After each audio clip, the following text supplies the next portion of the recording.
My name is Richard Ferrer, and I can say I am cloud hired. That yes, come and join and get cloud hired. I'm cloud hired. I'm cloud hired. I'm cloud hired. Hey, Go Cloud Architect family. I'm cloud hired. So I'm cloud hired, guys. So I'll just say I'm cloud hired. I'm cloud hired. I'm cloud hired thanks to Go Cloud Architects. It worked for me, and now I'm cloud hired. Because of Google Architect program, I am cloud hired. See! I am cloud hired. Thank you, Mike and the GlowCloud team.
Welcome, everybody. This is Mike Gibbs, and I'm here today to answer any tech career questions. Maybe your goal is to become a cloud architect, or a security architect, or an AI architect, or a solutions architect, network architect, or any other role.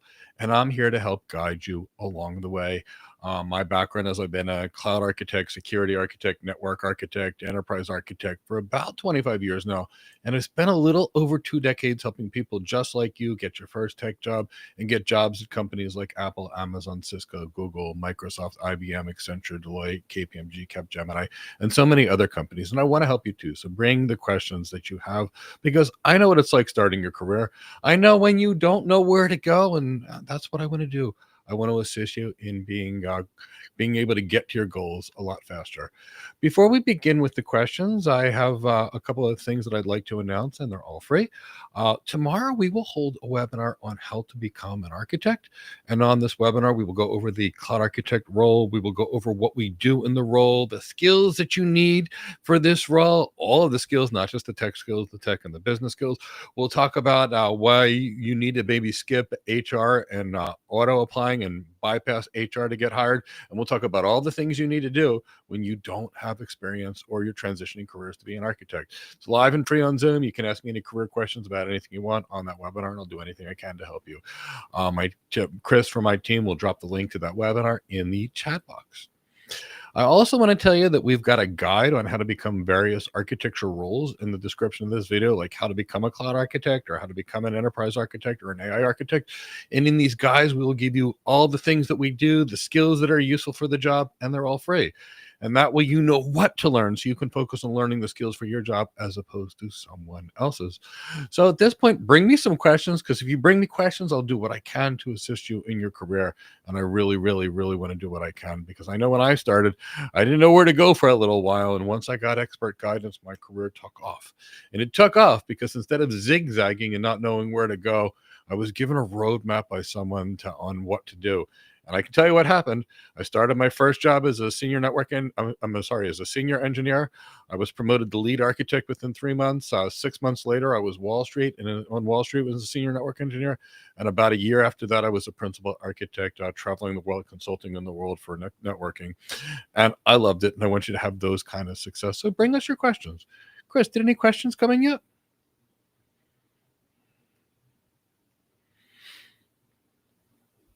Dingleman, hi, Mike. Company wants you to meet with a very big client.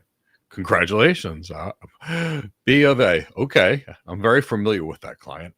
And you're a bit nervous. I know you trained exclusively on this with us, but now you feel it's different now that you're here. How should I manage that? So, Dingleman, I want you to remember, I met you, about 2 years ago the first time, a year and a half the first time ago, I can't remember.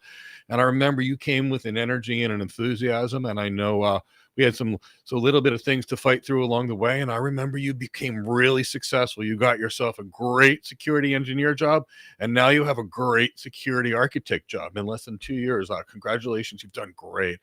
I think, Dingelman, what you need to remember is you're in that seat for a reason. The reason you are able to work for your last employer, one of the top 5 tech employers in the world, and the reason you got this job is because you're good. So what I would do is I would keep doing what I was doing, but I would focus more on my business acumen. I would focus more on the leadership. I would focus more on my executive skills. And over time, Dingelman, and you're going to be just fine.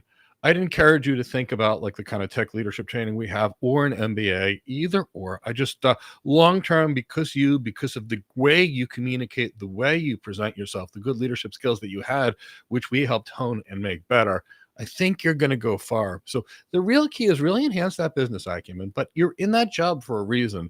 They didn't just hire you and put you in one of the largest global banks for no reason, Dingelman. They put you there because you're good, and they put you there because you're going to be capable in that role, and I know you'll be successful. But, nothing stopping you from coming to our tech leadership classes, nothing stopping you in the enterprise architect class, if you're in that, from coming to more of those leadership classes on the way. I'd love to see more of you, and I'd love to see you get farther. But that's what I'm doing. But, when you get to that meeting, I know there's going to be a little anxiety, because now you're in the big leagues. You went in the very, very big leagues. So remember some of those breathing things we talked about? I'd say that's there. But before you go to that client, research that client. What are their real challenges?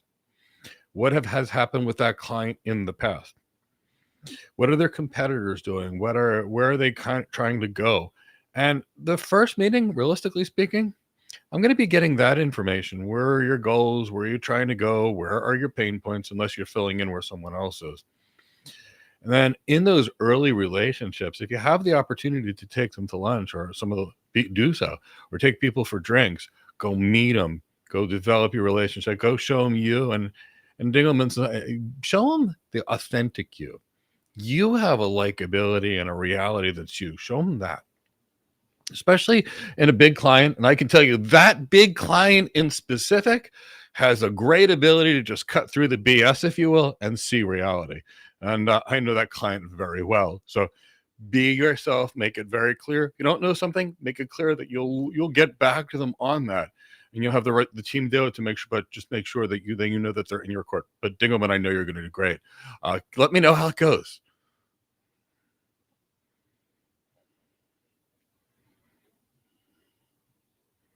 Chris, we can bring in the next one.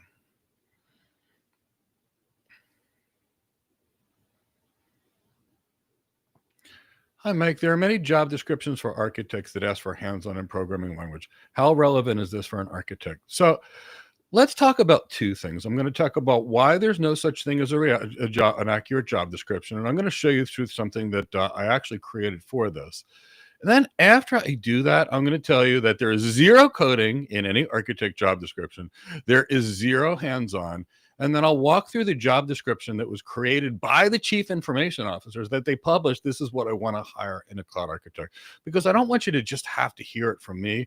I want you to actually understand all of it. So bear with me while I get this set up. I wasn't really planning on demonstrating stuff live, but I love doing it. So let's have some fun with it. So if you can see my slides that I just put up, here's what I want you to understand. Now, I am a hiring manager and have been for many years, and have worked through the corporate system just like every hiring manager has. And the thing is I'm a hiring manager. Let's say I lose a solutions architect, and right now I say I need to hire somebody. So as soon as maybe I lose someone, maybe I've got a vacancy, maybe I get a new client and I need a cloud architect. So what I do is I send a message to HR, send an email, fill out a requisition form in the system to hire someone. Now, as soon as it gets to this human resources person here, whose expertise is what to pay people in various roles, what kind of benefits to do, how to hire people, how to fire people, and that's what they know. Somehow somebody determined along the way that human resources are the people that are going to be writing the tech job descriptions. So now this human resource person who has no idea what a cloud architect is, or a security architect, or a solutions architect, now starts writing a job description to a job they have honestly no idea what it even is. Imagine you writing the job description for a cardiothoracic surgeon, for example, unless you're a cardiothoracic surgeon. Well, since HR has no idea what to actually put on the job description, they start Googling. Now, because we've got HR people all over the world that are Googling each other's job descriptions, and none of the job descriptions are sourced right in the first place, the next thing you realize is you've got a job description that has 5 Olympic gold medals, 100 years experience in things that didn't even exist with the number of years experience they want, because it's made up by people who don't know what the job is. So that's why I've never seen an accurate job description. Now, if this wasn't bad enough, this whole process of going from here, filling out the requisitions, getting the requisitions approved, and now if I want to hire an architect, I can't find anybody because everybody out there is confused engineering with architecture. So now we go through 500 interviews and we still can't find someone. So now I cross-train someone on the team, they take the job, and now I still have a position open for something, and I hire the next person I need that's not even related to the job description we have. So that's why I have never seen in my entire life an accurate job description. Now, I will tell you what we do as cloud architects. What we do is we meet with clients. We ask about their business goals. I can tell you that we meet with stakeholders and understand their various needs. I can tell you we lead architecture teams. I can tell you we create architecture artifacts. I can tell you we create architecture presentations. I can tell you that we often create or lead architectural review boards, for example. We create change control procedures. We create standards. But we never touch the tech in any real architecture job. And that's the thing. So, as it turned out, and Chris from my team will honestly, I will happily provide the link to this, because all of the architects like me, or David Lithicum, we all know what we do as architects, and we don't touch the technology. And it got so bad. The job descriptions for cloud architects were so crazy. My buddies and I used to get together over WebEx, especially during the COVID time, and we'd share a nice Macallan 18 or Macallan 25 scotch over WebEx, and we'd look at these things as a comedy routine because they're not related to architecture. And then thankfully, CIO Magazine published what CIOs want in a cloud architect. In fact, Gartner did it with them. And literally speaking, off their list, they said that what would you like your cloud architects to do? And they said lead the cultural change for cloud adoption, develop and coordinate a cloud architecture, and develop a cloud strategy and coordinate the adoption process. That's what we do in our job. And I'll tell you, leading the cultural change for cloud adoption takes going from the executives of the company and understanding what they want to do in their business. It then means asking the various key stakeholders what they're trying to achieve, the challenges they have in their role, and what they could do to basically make things better for the role. It then takes creation of a team to understand the client's real needs, baseline the client's technology, and figure out what they have. It then creates leading a team to create the new strategy, and then bringing that strategy and presenting it back to the client, getting the stakeholders' feedback and retuning that strategy. And when you've only got a strategy, presenting it back to the client, getting the client to say, yes, I want to adopt that strategy. And then at that point, we create a statement of work, we create a governance structure, and at that point, we leave as a rule. Now, when they said develop and coordinate the cloud architecture, that's coordinating the architecture team that I was describing, for example. And that's making sure the team can either respond to RFPs together or evaluate the client's technology together, or in your architecture team, you're, say, a cloud architect, but you've got a security architect, an IAM architect with you, a data scientist with you, some DevOps engineers with you, because they're going to all have a different perspective and they're going to be part of your architecture team.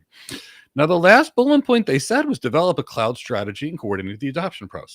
So the cloud strategy in 98% of cases is a hybrid multi-cloud environment where companies have a data center and 1 or 2 more clouds. That's almost what everybody does. That's why it's nothing like a certification. So, and how do they adopt it? Do we change things? Do we bring them as they are? Do we make a big change once at a time? Do we do incremental architectures? That's what we're doing. Now, they even asked the CIOs, what do you want your cloud architects to do when they're not doing those 3 things? And guess what they said?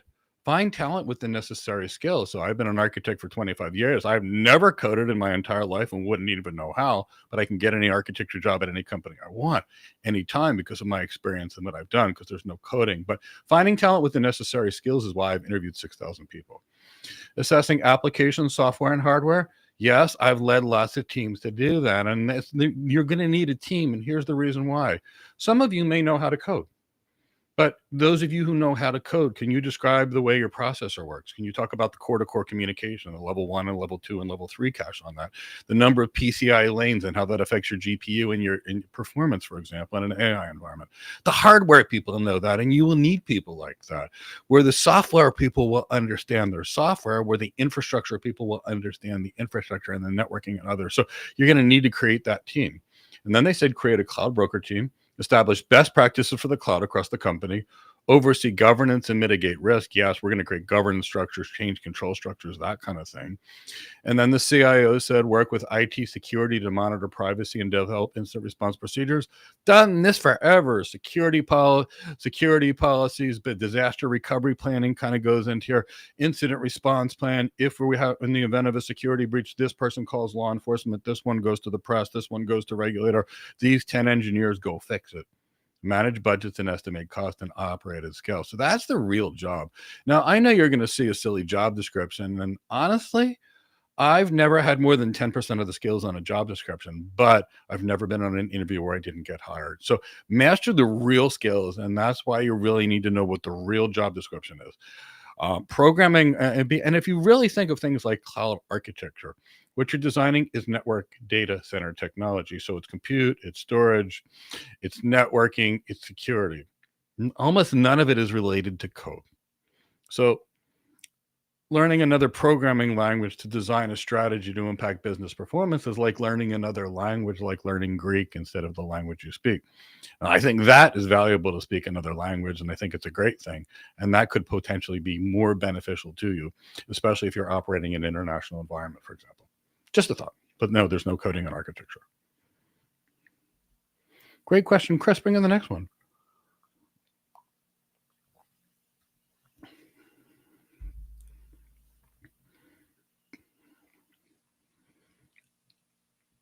So you're in high performance compute for academia, but it seems to be potentially affected in the near future.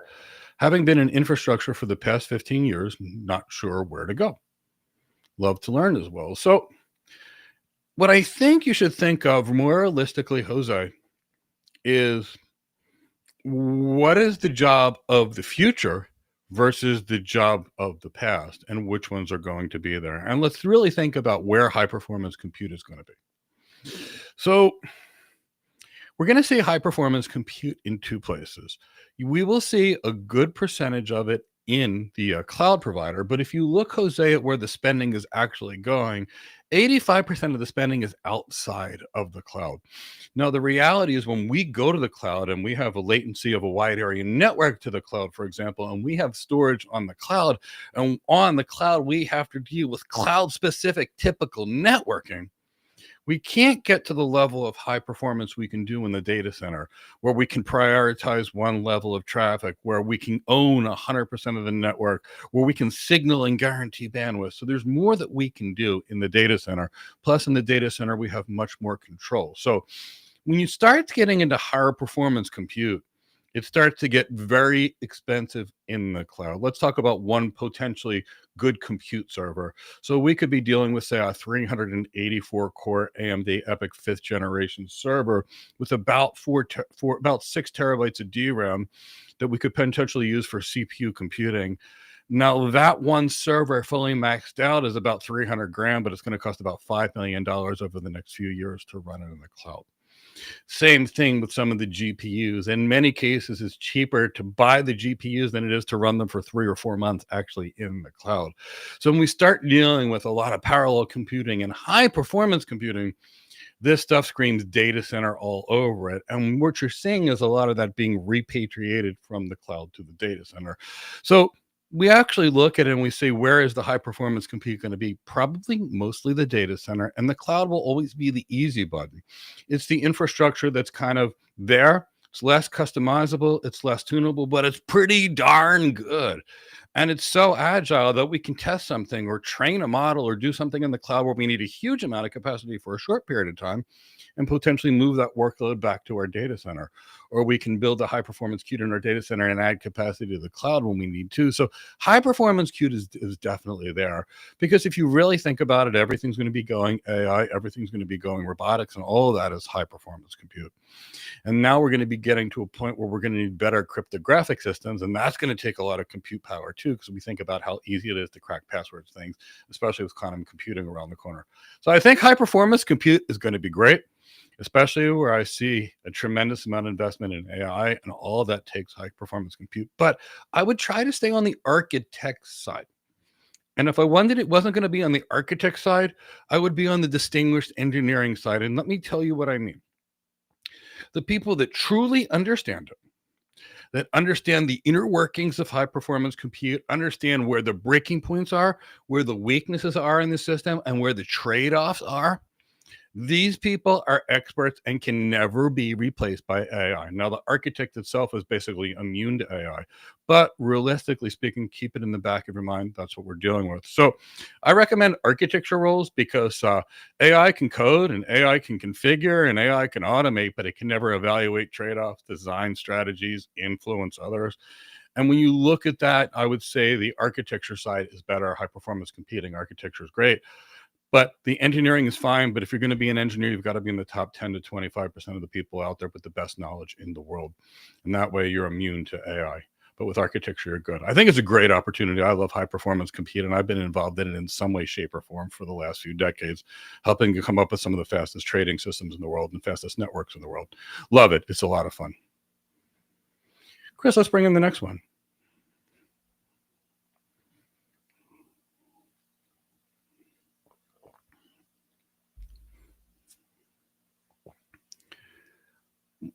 TAW 3000, what metrics do employers use for salary hikes, and what percentage should an AI cloud and a security architect expect? So let's say one thing, TAW. If you try to be all three of these architects, you won't be great at any of them. So you're going to have to pick one, and you're going to have to be great at it. So that's going to be the thing, because in order to stand out, in order to rise, you have to have better skills than the average. And if you divide your focus into three careers, basically you have nothing other than trying to spread yourself too thin over three careers. So what I would say is focus on what you want to do and be great at it. Then what are employers going to use for metrics for salary hikes, specifically speaking for an architect? Well, if you're a solutions architect, a lot of it's going to be related to the amount of revenue you can bring in. And your salary is going to be a lot related to the revenue you bring in. You help bring in $100 million a year, it's nothing to earn $400,000 as a solutions architect. You're on a team that brings in $500,000 a year. There's not a lot of room for you because you haven't even covered your salary. So the reality is your sales skills are going to be the biggest determination. Now, the next thing is going to be your influence and the level of respect you have. And do people follow you? Which again is going to be your leadership skills. And as we look at things, now the next thing they're going to look at is the business acumen you have and the quality of your outcomes. And are you making a business impact, or are you just designing a tech strategy?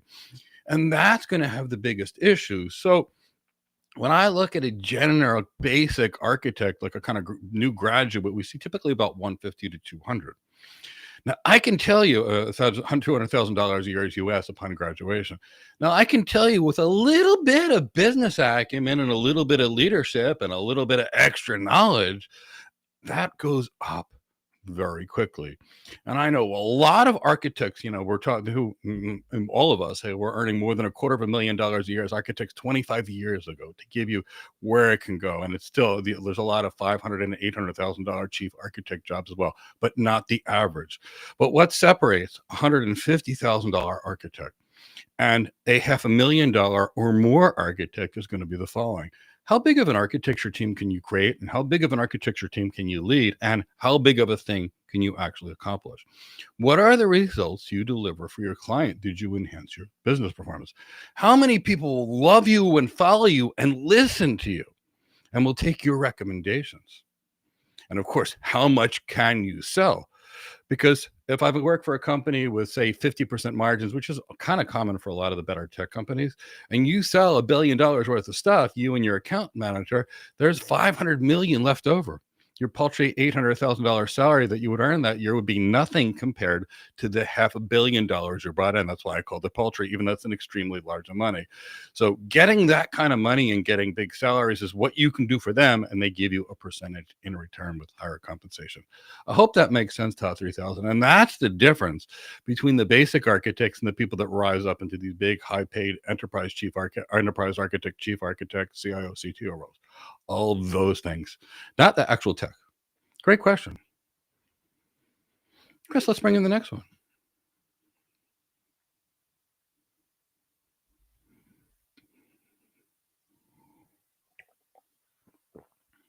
Sanem, hello, Mike. You're a 16-year-old boy from Canada, and you just finished grade 11. Congratulations. You're currently studying for the CCNA. Very smart. Your goal is to be a security architect and later an enterprise architect. Wonderful. You're just concerned about how safe the job is from AI. Architecture is 100% safe, and I'll tell you why. Engineering is very endangered, and I'll tell you why. Which certifications would you need to get for such jobs, and which kind of degree should you get?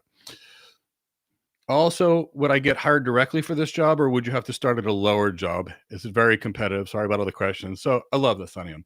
So Saniam, let me tell you about a gentleman named Mitchell. He was one of the first few people I worked with at his age, and I'm now working with Parviz, as someone just similar to your age. I met this gentleman, Mitchell. He was about 15 years old, and he said, Mike, I want to be just like you when I grow up. I saw him in the gym. And he was on a wrestling team. He used to come around some of us that were doing some different kinds of training, and he was always curious what we were doing. And he asked questions, and I said what I was doing as a network architect, and I described what I was doing at the time. I was working at Cisco, and he says to me, "Can you kind of help me get there?" And there was something about this kid that I just saw something in.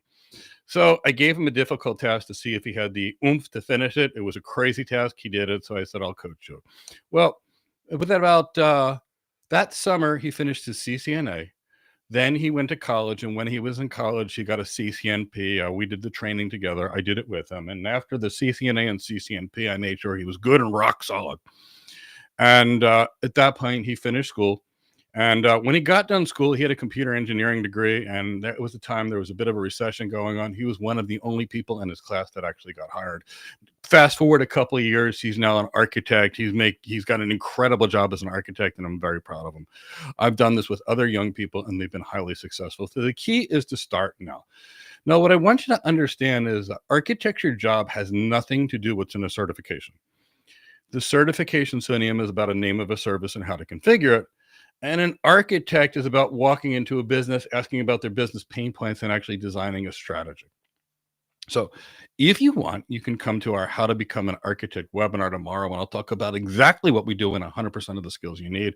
And you can also get that free guide on how to become a cloud architect. So that can be your first job.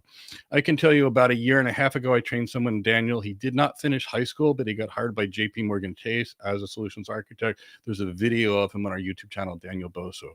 So you can get these as your first tech job. I can tell you Noah is a social worker who recently got his first architect job. Vladimir was a young person who recently got his first architect job after we trained him at North Ireland. Pierre was operating Sailbus, who recently got hired at LeaseWeb.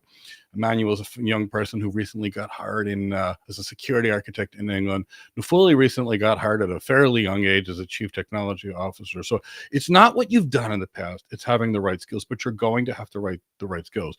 Now, what degree would I do in school? Personally, I would try to train and be a cloud architect before school and let my employer pay for the school.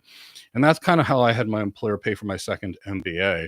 I was in the role and I asked them to pay for it. And many employers would do that. But what I would do is figure out what you want.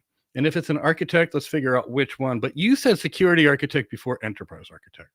And let me kind of talk about that. They're very different roles. So if I wanted to be a surgeon, I would go to school to be a surgeon. If I wanted to be an airplane pilot, I'd go to school to be an airplane pilot. If you've trained to be a security architect, you're going to need to retrain to be an enterprise architect because there's going to be a substantial difference in the skills. The enterprise architect is about aligning people, processes, and technology, and the security architect is more about managing risk. So I would say there's that. What I'd like to do is I'd like to invite you to our How to Become a Cloud Architect webinar tomorrow. It's on Zoom. I'd like to talk to you. I'd like to be able to really have a conversation, ask you questions, really figure out what you want, how you tick, and then give you some plans and ideas on how to get there. It could be with us, and it doesn't have to be. It could be courses that you could take in college. I just want to know that you get there, because when I see someone that's 16 and they're out there trying to build their career, you should be proud of yourselves. You must have some incredible parents that have, I hope, that have got you to this position. And join me on that webinar tomorrow. We'll talk, because I'd love to see you. We can speak face to face, and I'll do what I can to help you. And I think you're going to do really great. Big congratulations for planning the way you are now.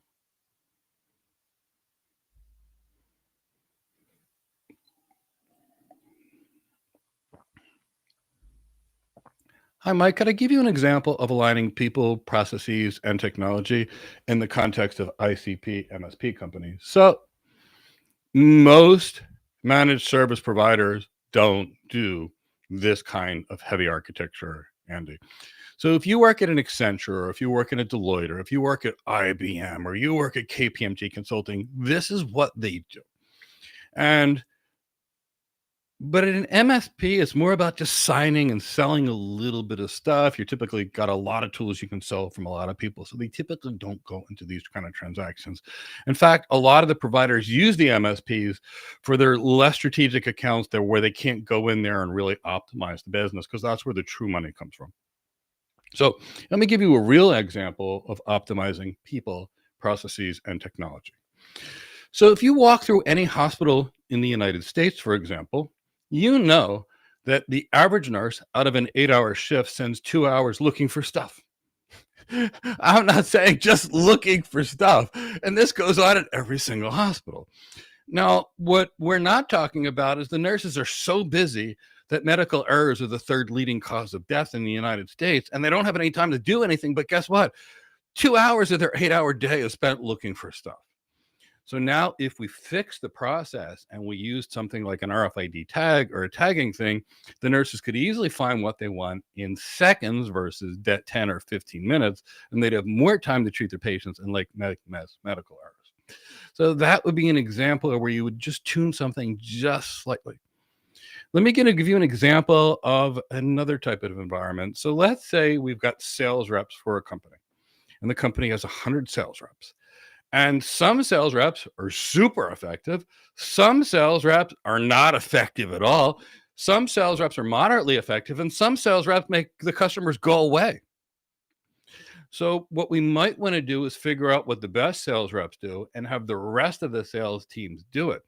Now, we might then ask those sales reps, where are your pain points? And maybe the sales rep says, when I'm at the client site, I need information that I don't have, and that causes me to have to go back, and I come back with questions, and then all of a sudden I go back and they come back with questions, and this takes 3 or 4 times.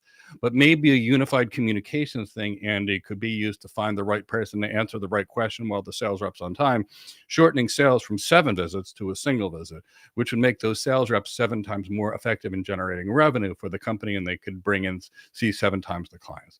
Those are the types of environments talking about people, processes, and technology. But that's more of an executive architect. If you're at IBM, if you're at Accenture, like KPMG, Capgemini, Microsoft, these are the kind of things that these big companies do. The people, the processes, the technology, because that's what it takes for digital transformation. Great question, Andy.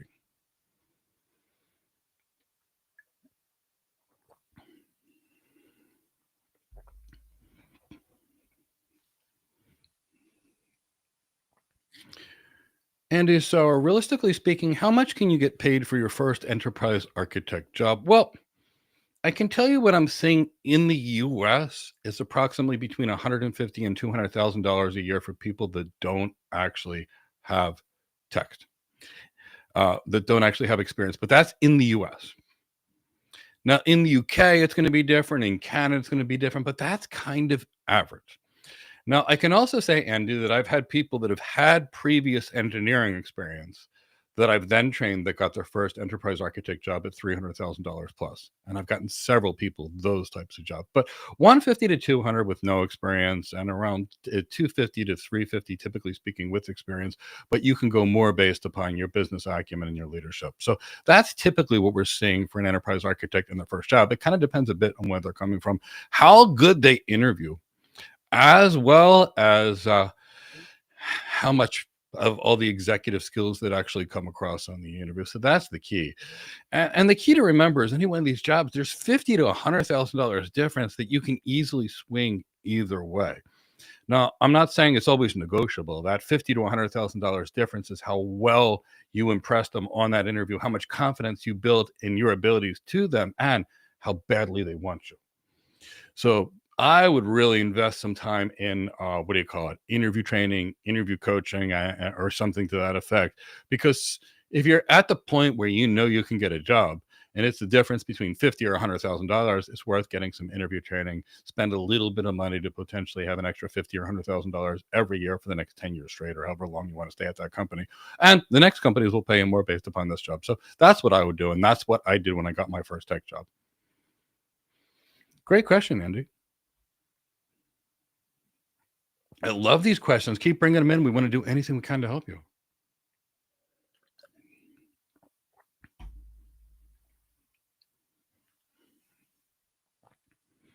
Tate Love, with AI-based resume filtering systems using job descriptions, how are you able to get past it if you don't have programming experience? So Tate, I don't apply for jobs. Usually my people don't. So you have two opportunities. Opportunity one is a job description that's written by HR who has no idea. And you know what they do when you don't have experience? Auto reject, auto reject, auto reject, auto reject.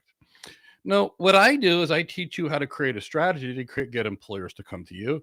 I teach you how to build a network with recruiters that are outside these companies that get paid to find you a job. So Tate, here's what I want you to really understand. This is what the life is like as a hiring manager. People come up to us, we interview them. They have this beautiful resume of everything you could possibly imagine. And they have, for example, MPLS on their resume. I have extensive experience with MPLS. So we say, okay, could you talk to me about how an MPLS network is signaled? Or when you should pop the label on the last router or the penultimate router, and the world goes silent. So you can go through 1,000, 2,000, 3,000, 4,000 resumes and not hire someone. And it's that hard to actually hire someone because the people, what they're doing is they're putting down skills on the resume. Then we interview them and they don't know what's on the resume and we can't hire them. So the next thing to do is you go to external recruiters. Like I have a friend, Christina, who's a recruiter. A recruiter will get paid $20,000 to $40,000 by the company to find them somebody that can do the job.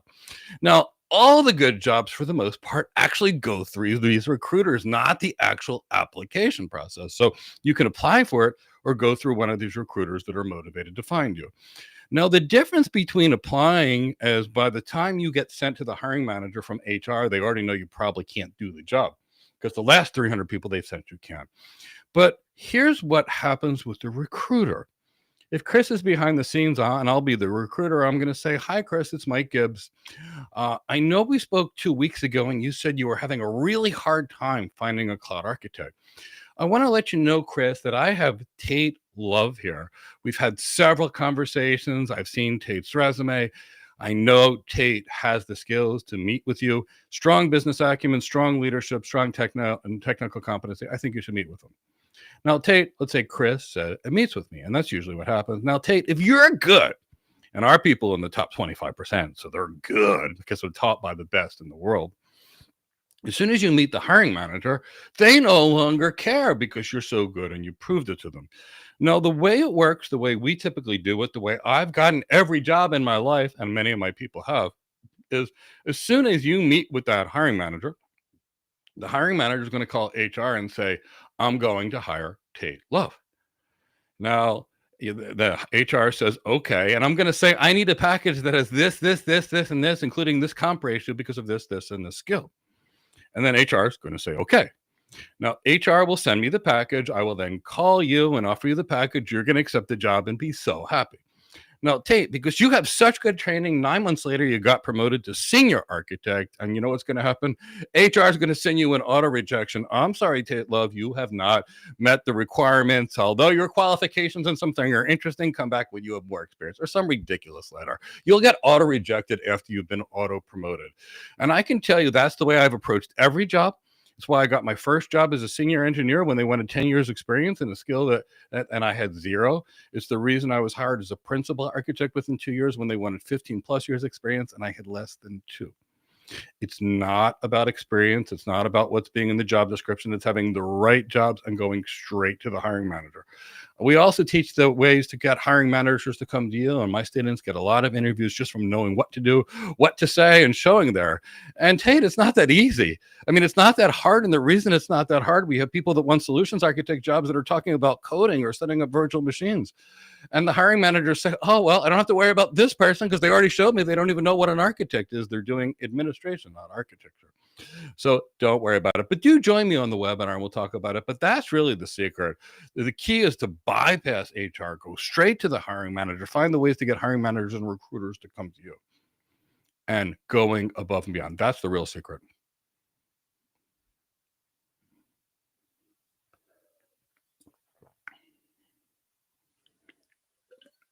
Chris, let's bring in the next one. And if you've got questions, please let me know. I want to help. Hi, Mike. You want to start the Cloud Architect program. Is it possible for a student to be hired as a solutions architect while in the program or till they complete it? You're a server and hardware engineer. So T-Tam, Gib, graduation for us is the day you're hired. So when you are fully qualified to expect that cloud architect or solutions architect job, you've graduated. And to me, that's very a fundamental thing because you can't get the job without the skills. But whenever you have the real skills, you're ready. And see, the difference is some people focus on a paper certificate. And sure, when you finish the program, you'll get a certificate. But I'm more concerned about your job offer. So you're going to be in our program if you join with us and train with us until you're hired, because I am deeply concerned about changing your life and getting you hired. So that is completion. Now, if you're asking, can I finish the program and hang out a little longer? The answer to that is still yes. But when you're hired because you're ready. And that's the big thing. You'll see there's going to be a huge difference between what you do as an architect and what you were doing as a hardware engineer. But we're going to take a lot of that experience. It's going to be valuable. And when you become an architect, you'll get one. Could you be job ready in a couple months? It all depends on you. Could you be job ready in a year? It all depends on you. But I can tell you, we will definitely stick with you until you're hired, and I want you to be hired. And the key is, yes, you can be hired, and you will be hired directly while you're in our program, because that's graduation when you are actually hired. Hope that makes sense. Please feel free to ask more, and I'd love to work with you. I would love to see the day you're hired, because I love getting those phone calls and emails and Slack messages. Great question. Please, if you have questions, please bring them.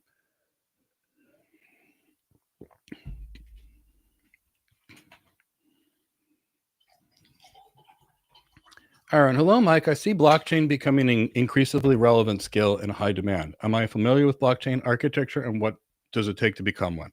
Well, Aaron, I've got about 15 years experience with blockchain, and it seems to be dying a pretty fast death compared to what people thought it was going to be. So, the theory with blockchain, and as we initially look at blockchain, the concept of distributed ledger is really good potentially for things like preventing drug diversion or finding where assets are there. And I do like the concept of these immutable ledgers. I do, but all these things that was citing to be, kind of none of it happened other than, for the most part, a little bit of cryptocurrency, which could become something big. But I know enough about it that I got out of blockchain about 6 or 7 years ago. When people thought it was hot, I knew it was kind of dying. So that was kind of where I did. And instead, I focused on cloud, and I focused on AI, and I focused on security, and I focused on those other things. But so I will tell you this. One is you'll have to understand blockchain and the various blockchain options and the architectural considerations and the compute capacity and how things could be calculated. Proof of stake, proof of work, do they calculate on ASICs, or they calculate on CPUs, or they calculate on GPUs? Do you centralize that ledger? Do you decentralize that ledger? What are the trade-offs with? How much of an encryption do you need? That is where the architecture people will be doing their work.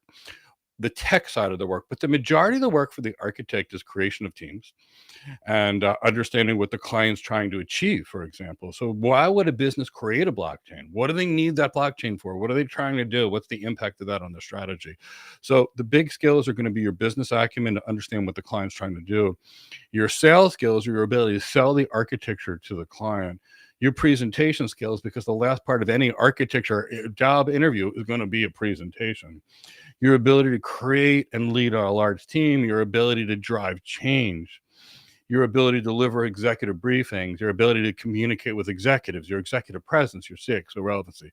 Those are going to be the business things. But the underlying tech is going to be more related to cryptography, more related to the options that you have with various blockchain algorithms and types, the strengths and weaknesses, varying trade-offs, the architecture, where you want to put it, that kind of thing. That's going to be the majority of the work. But like I said, I got out of it. It was something that I know a lot about, have a lot of passion for, but I kind of realized, to me, it felt like it was dying, and that's why I got out of it a couple of years ago and took my focus away from blockchain and haven't really touched too much of it. But if you want to come to the architecture webinar, you'll hear all the other skills that are necessary that we have. And then it's a matter of just determining the exact blockchain design skills you would need if you wanted to go down that path. Great question, Aaron.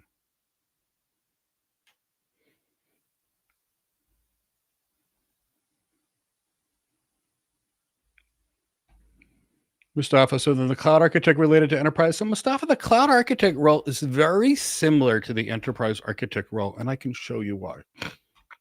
And actually, you know, maybe I'll actually show you the difference between some of these various roles, because I think it'll make it easier for you. Bear with me. I'll set up a little mini whiteboard. I know I do this stuff on the fly all the time. Just give me a second.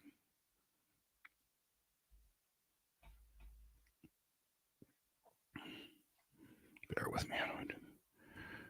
Okay.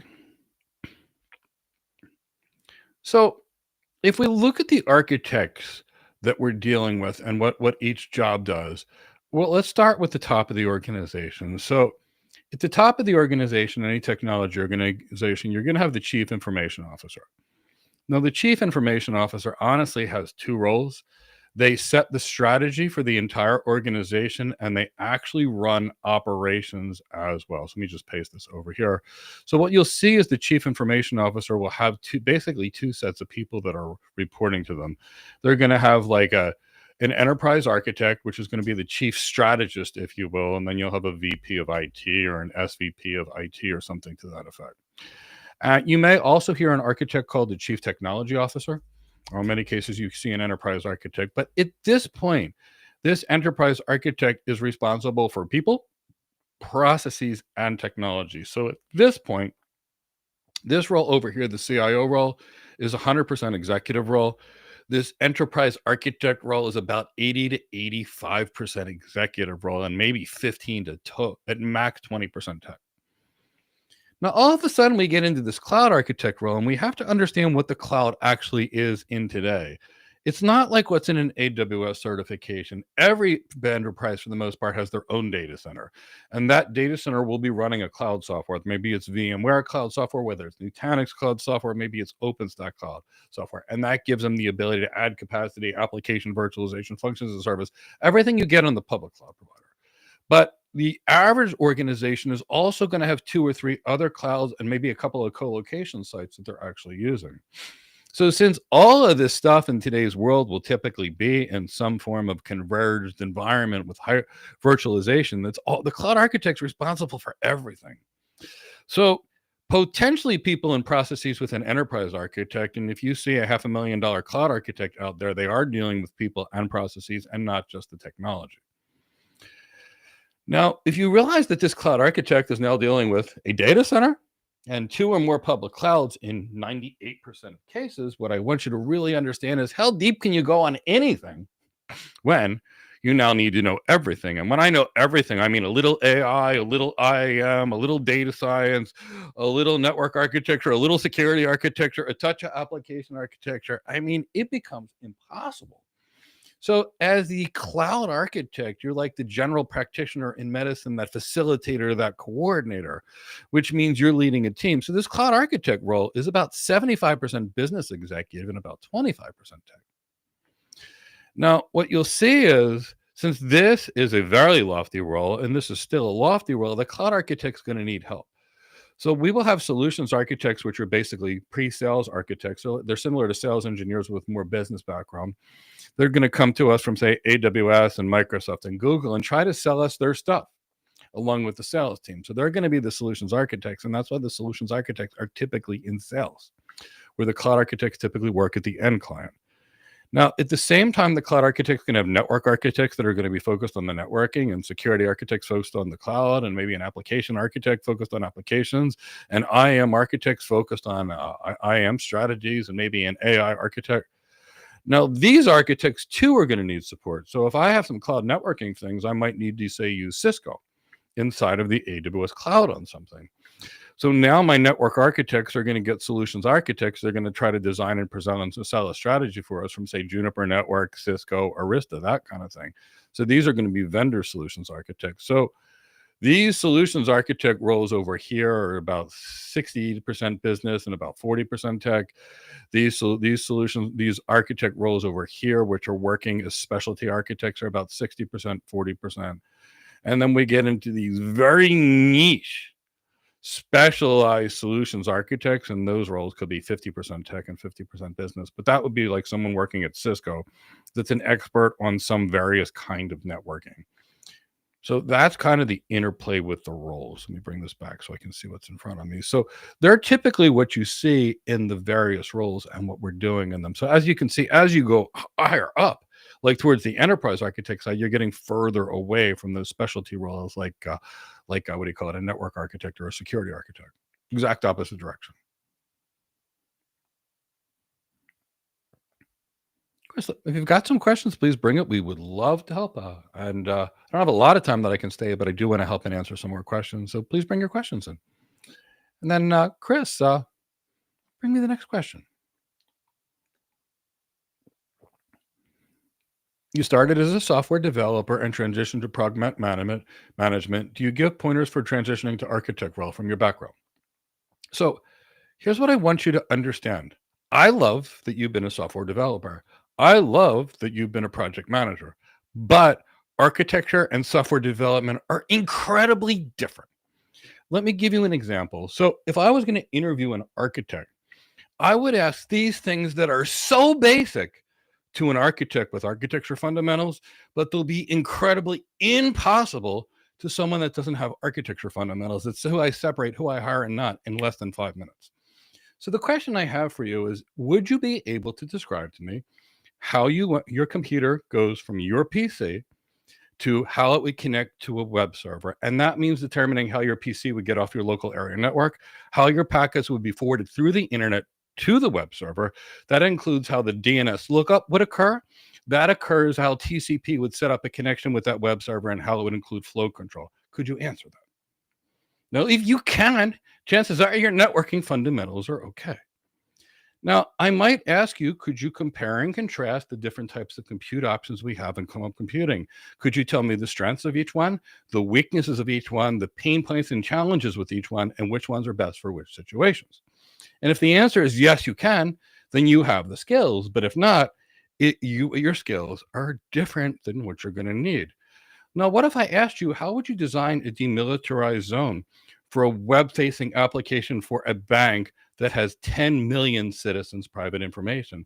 What would it take to create a strategy like that? If the answer is you can answer it, I say, great, you know what you're doing. If the answer is you cannot, you're going to have to start from scratch and learn architecture training. And I mean, I could go even as basic and say, could you tell me what's in the TCP/IP header and how you could use that information to enhance your security? Now, if you've got basic IP fundamentals, and if you don't have basic fundamentals, you don't know how any two devices talk to each other, you'll easily say, okay, well, in the header, we've got a source, we've got a destination, we've got a protocol, we've got a type of service. Okay, so with that, we've got options. An access list, for example, could use what's in the IP header to basically block packet. A firewall could use what's in the example in the IP header to determine what traffic is allowed through. context-aware IAM might use what's in the header to determine whether to allow or disallow a source. These same systems may use the information gleaned from the header to determine if a hacking event is coming from a certain source. See, that's what I'm looking for in an architect. I'm looking for people that know architecture. And engineering does not teach architecture, and architecture does not teach engineering. And that's usually the reason when I have people with 20 years of engineering experience, they need the same level of training that someone that used to be a nurse or a doctor. And the reason is the skills are so different. So what you're going to need to do is the following. You're going to need to learn the underlying infrastructure, which is how the technology works, why the technology works, which technology you could use, the technology's breaking points, its strengths and weaknesses, how you fit it together, and then how you apply that technology for a business advantage. That's the secret. Why don't you join me for the free webinar tomorrow? We'll talk about all the skills. And that way you'll know, do I need to go to business school to get this? Or couldn't you get it straight from my program? You could get it either way, but you'll know what those skills were. But that's what it's going to take. It's going to take the tech skills. It's going to take the leadership skills. It's going to take the sales skills. It's going to take the executive presence. It's going to take the business acumen. It's going to take all of it. And that's the secret. There's also a guide you can download. It's going to be completely free, and it's in the description of this video, and it says how to become a cloud architect. And in that, it will list every skill that you'll need to learn. And the key to remember is you can do what you can transition, but I want to kind of put it into context. So Ivan was basically a waiter. He trained with us, and he was hired by AWS in about 9 months. Jawad was a great cloud engineer, but it took about a year to get him a great cloud architect job, because Harsha was a great engineer with about 10 years cloud engineering experience, and it took us about 14 months to get him hired as an architect. But at the same time, Jermaine, who was selling landscaping gear, who had good sales skills, was hired as an enterprise architect in about 10 months. All of these jobs have a certain set of skills, and all of them you can do. But in these roles, typically speaking, so much of it is related to sales, executive communication, being able to understand business processes, that you typically need a background in both business and tech design, not tech doing. But come to our How to Become a Cloud Architect webinar tomorrow. I'll go over everything you need. I'll give you a list of every single skill, and you can ask me questions, and I'll be happy to answer them. Chris, we'll go to the next one. Alpha Charlie. So AC, I'm facing difficulty in getting a grip on cloud technical skills. You're doing a master's in IT. How can you leverage that to learn cloud? Oh, Alpha Charlie, I wish I didn't have to say that I've been taking people with master's degrees in cloud computing and then retraining them to actually learn the cloud. So let me give you the real truth. So the reality is that when you take a cloud training or a cloud certification, the cloud providers have intentionally not told you what the technology was. And they have chosen to give you a marketing name like Compute Engine or EC2 to describe a virtual machine. Now, here's the problem, Alpha Charlie. The virtual machine was created in 1999. There's nothing excited about it, and it's the basis of compute, or is one of the primary forms of compute in every container. So what you actually have to do is learn the virtual machine. And if you learn what the virtual machine is, understand what the hypervisors do, understand how the hypervisor pulls from the pool of memory and CPU resources, understand what a VPN, or understand what a virtual machine is, you're going to get it. Now, if you actually learned routing and networking, and you knew how one packet, how a device sent traffic to another device, you would know cloud computing. If I taught you about the databases and how databases worked and how to scale databases and the performance challenges on the databases and whether it could be CPU, whether it be disk, and how to tune it, you would get it. If I taught you BGP, and you knew BGP, it would be easy to understand how to load balance on the cloud. But if all you did was take an AWS Solutions Architect Professional and an AWS Advanced Networking, Alpha Charlie, you won't know anything. So to prove the concept, what I did is I interviewed 1,000 AWS certified people, and I asked them what was cloud computing. I'm going to tell you, less than half could actually even define cloud computing at that level. And the reason they didn't know what cloud computing was is they didn't realize what a data center is. They didn't know it was inside the data center, and they didn't know the cloud was a data center. So actually, let's do this for you, Alpha Charlie. I really want to help you. And then I hope this is going to make sense. Let me go whiteboard something out. I tend to do this on the fly sometimes, but if you understand this, maybe, you know, before I do this, I actually think I have a diagram that I can show you that I drew in the recent Google class, and I think it'll save a few minutes, but if not, I'll draw it out for you anyway. I'll just draw it out for you. So I want you to understand any cloud environment, the real world. So if we have a data center, we're gonna design a cloud and we're gonna design a data center real fast. What do I need in a data center? Well, I need two things. I need power, right? So I'm probably going to have two power sources. In a perfect world, the power sources are going to be two power companies. Now, because power is so important, I'm going to have generators, and I'm going to have more than one.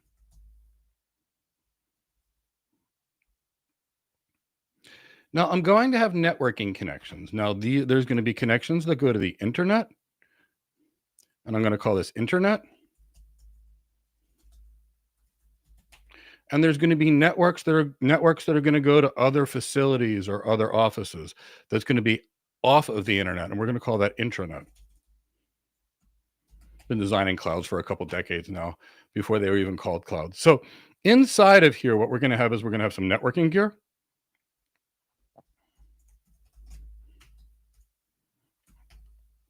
Now, what's going to be plugged into the network is going to be several things. We're going to have these storage area network boxes, so we're just going to call them storage. And the storage is going to be plugged into the network in multiple places. We're then going to have a pool of potentially hundreds or thousands of servers, physical servers. And of course, those physical servers will also have very high-speed connections into the network. So we'll have networking gear, our servers, our storage. We'll have some security devices and otherwise. But for right now, this is what we're doing. This is basically every data center in the world. So inside of this data center, let's say we've got 1,000 servers and you want to set up a virtual machine or a container. Where do you put it? So in every environment, what you have now, and we've had this for a very long time, is we're going to have what's called a control plane. And what'll happen is, let's say you want to create a virtual machine. You're going to go to the control plane. The control plane is going to say, oh, out of these pools of servers, server number 437 has the capacity to add that virtual machine. And that's where your thing's going to be running. So you want to create a container. It will look through the servers that have container runtime modules that can support a container and say, oh, that's where it's go. You want to create the equivalent of a Lambda function or an Azure function or a Google function. Your function is going to hit the control plane and it's going to provision some capacity on some server. You just don't know about it. So this is all clouds. Now, if you get this and you buy it from Nutanix and you pay for the equipment, it's running in your data center. Now, if you use a public cloud provider like AWS, you use their management console or their command line. All of this is the same thing. Now, what the cloud providers don't tell you is what is any of this networking gear, what is any of the storage gear, and what are any of the servers that are here, and how does this networking connections go back and forth? And that is actually the secret to knowing cloud computing. The secret to knowing cloud computing is to know how the cloud works, how the cloud designs, and all the way the stuff underneath is, because that's the piece that's necessary for you to do the job. Want to know how to size a server? You have to know server, you have to know compute, you have to understand cores and DRAM. That's the missing piece. It's ironic that the best way to learn the cloud is to get off of the cloud, to actually go and learn these technologies the way we would teach them, teach everybody what they are, how they work, how they fit together. And then typically we'll have our students do things like build the cloud and build the things that actually make the cloud possible. Because that way, when you know all the real stuff is, and you go to the cloud and you know it's just a virtual version of the real stuff,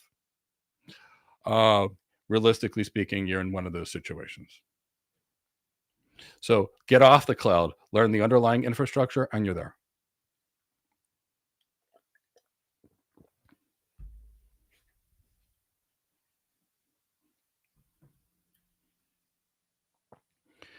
Hello, you're a Google Workspace super admin in tech support, and your company management has given you small projects like servers and GCP and going for GCP search.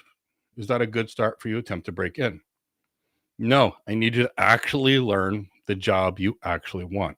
So the first thing that I need you to think is, what job do you actually want? And then after we know what job you want, then we can actually back into the skills. See, when you do little projects like click a button here, click a button there, you're not building your career in 2025 and beyond. And here's the reason you're not building your career. With an infrastructure as code script, I can literally have one DevOps engineer who's not obviously an architect, but one DevOps engineer spend a week and write an infrastructure as code script that could have done what 30 or 40 admin level people did, the people that used to just touch stuff. So those kind of junior level admin jobs are dead. The other reason they're dead is AI typically does a better job at those things than the people that are learning for just by doing. So you can't learn by doing.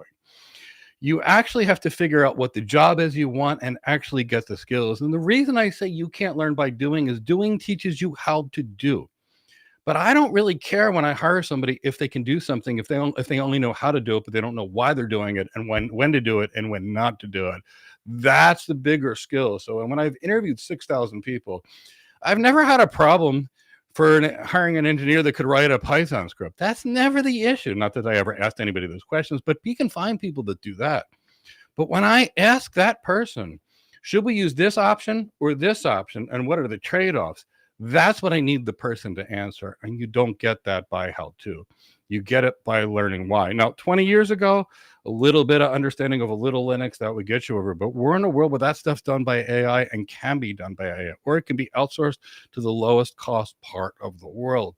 And outsourcing became much more popular recently. And the reason it did is all the people said, I'm not going to the office. I'm not going to the office. I'm not going to the office. Once they come to the office, I'm not going in. And employers said, well, if I have to pay somebody $150,000 who refuses to come to the office in America, I can hire somebody for $55,000 in India, which is the equivalent salary, that's going to be loving to do the job. And unfortunately, that's why I don't recommend those junior level positions, because ever since work from home, doesn't matter whether you're managing a staff in California, Cambodia, Cameroon, Cape Town, Charleston, it just doesn't matter anymore. So I want you to figure out the role you want. Tell me what the role you want is, and then I can tell you the exact skills. You'll be good to go.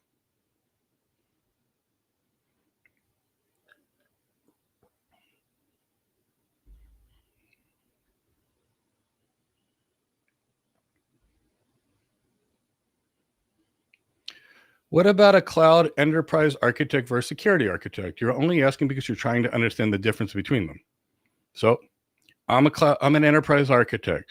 I spend 80% of my time with the C-suite, and I'm trying to help the organization with its strategy. I'm mapping out its business processes.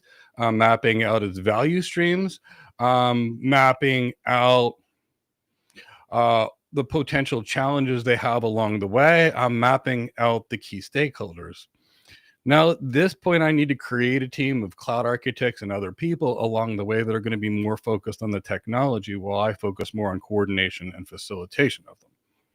So, big business. So, Mustafa, when I work as an enterprise architect, I take my Armani suits out of the closet. I get my shoes polished, and that's what I'm dealing with. Because when I do enterprise architecture, I'm going to be at the C-suite of the world's largest companies in the world, consulting with them. Now, if I'm going to work as a cloud architect, I put this nice, comfortable shirt on, and I no longer have to spend all my time with executives. It's only 10% of the time where I've got to put my suit on. Now I'm spending my time with director level people and solutions architects and other architects, so I can be more free and more me. Now, at this point, I'm still not going to be that technical, because I've got to manage my AWS, Azure, Google, and OpenStack environments, and potentially 50 to 100 applications and 30 to 50 vendors. Now, Mustafa, if you're going to be a security architect, your whole focus is security. Your whole focus. So it's going to be a different set of skills. And let me explain what I mean by this different set of skills and why the different set of skills. So if you're going to be a cloud architect, you're going to have to understand some networking fundamentals, some security fundamentals, some compute fundamentals, some storage fundamentals, some AI fundamentals, some database fundamentals, some data pipeline fundamentals. You're going to have to learn a lot of everything. Now, when you have to spread yourself thin like that, in the end, you become a generalist. But now, if you're a security architect, we need to focus your whole world on what you're doing, which is protecting risk. So with the security architect, we're going to be focusing on risk management, and whether that be identification and classification of assets or cataloging critical systems, data, and applications, assessing risk, prioritizing risk, designing controls to mitigate the risk or reduce the risk, developing incident response plans, creating and maintaining risk registers, those kind of things. Now we focus more on the network security, things like network access controls and packet filters and firewalls and next generation firewalls and web application firewalls and micro segmentation and network segmentation and traffic shaping and policing and encryption technologies like IPsec, TLS, and other more things. Then we're going to get deep into data security, which a regular architect wouldn't, but we'll be getting involved in things like data classification and controlling access to data and ensuring data integrity and data loss prevention strategies and heavy duty encryption algorithms, lifecycle management, and tokenization and obfuscation of data. Those kind of things are specific to security. We'll even get involved in more application security, making sure that people are doing, say, code checks and their applications have, say, input validation and session management and those types of things when we do security architecture. And then we focus deep on IAM. What kind of IAM systems are we using? Are we using traditional, or are we using attribute-based? Are we using context-aware? Are we using a federated IAM environment? What's our customer IAM look like versus our internal and IAM? Are we using cloud access security brokers, types of authentication systems, their strengths, weaknesses? We're even going to get involved in physical security, like when to use a fence, a guard, a dog, a lock, a fire suppression, emergency preparedness. And then a lot of cryptography, because if our focus is security, we're going to be focused on public key cryptography, digital signals, types of cryptography, attacks on the cryptographic system, hashing, and maybe salting and things like preventing attacks on the cryptographic system. So that's going to be our focus. So the question is, enterprise architect, business executive with a little bit of architect in it. More business architect than tech architect, but cloud architect, pretty much 75% business, 25% tech. Now we get into a security architect role. Your whole focus is security. So because of that, that's going to be a focused tech role. Kind of hope that helps. I've loved them all. They're all fun. It's just a matter of finding the right one.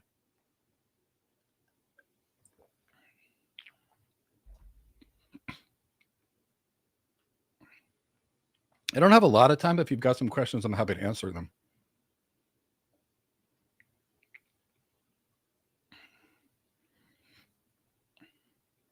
Good evening, Mike. What's a cloud infrastructure architect? So there's two different terminologies for cloud infrastructure architect. So let me be fair. Some people would consider a cloud infrastructure architect the people that are responsible for the infrastructure. That means the network, that means the compute, that means the storage, the physical infrastructure that makes the cloud possible. Often infrastructure architects are considered to be network architects, because without the routers, without the switches, without all that infrastructure, nothing works. So cloud infrastructure architects typically are biased to networking. It might be, and that's another term you often hear for the network architect role, but it could also be someone like me that's designing the clouds themselves and the infrastructure beneath them. Or the infrastructure architect would be, let's say you're at a big bank, they're going to have a team of architects. Some banks have thousands of architects, and I'm not joking, thousands of people that are there, not touching the technology, just doing design and planning. And they'll have people that focus on the infrastructure, the network, the computer, the storage. They'll have people that focus on applications, application architects. They'll have AI architects. They'll have data scientists doing cool stuff. So that's typically what an infrastructure architect is when you see it.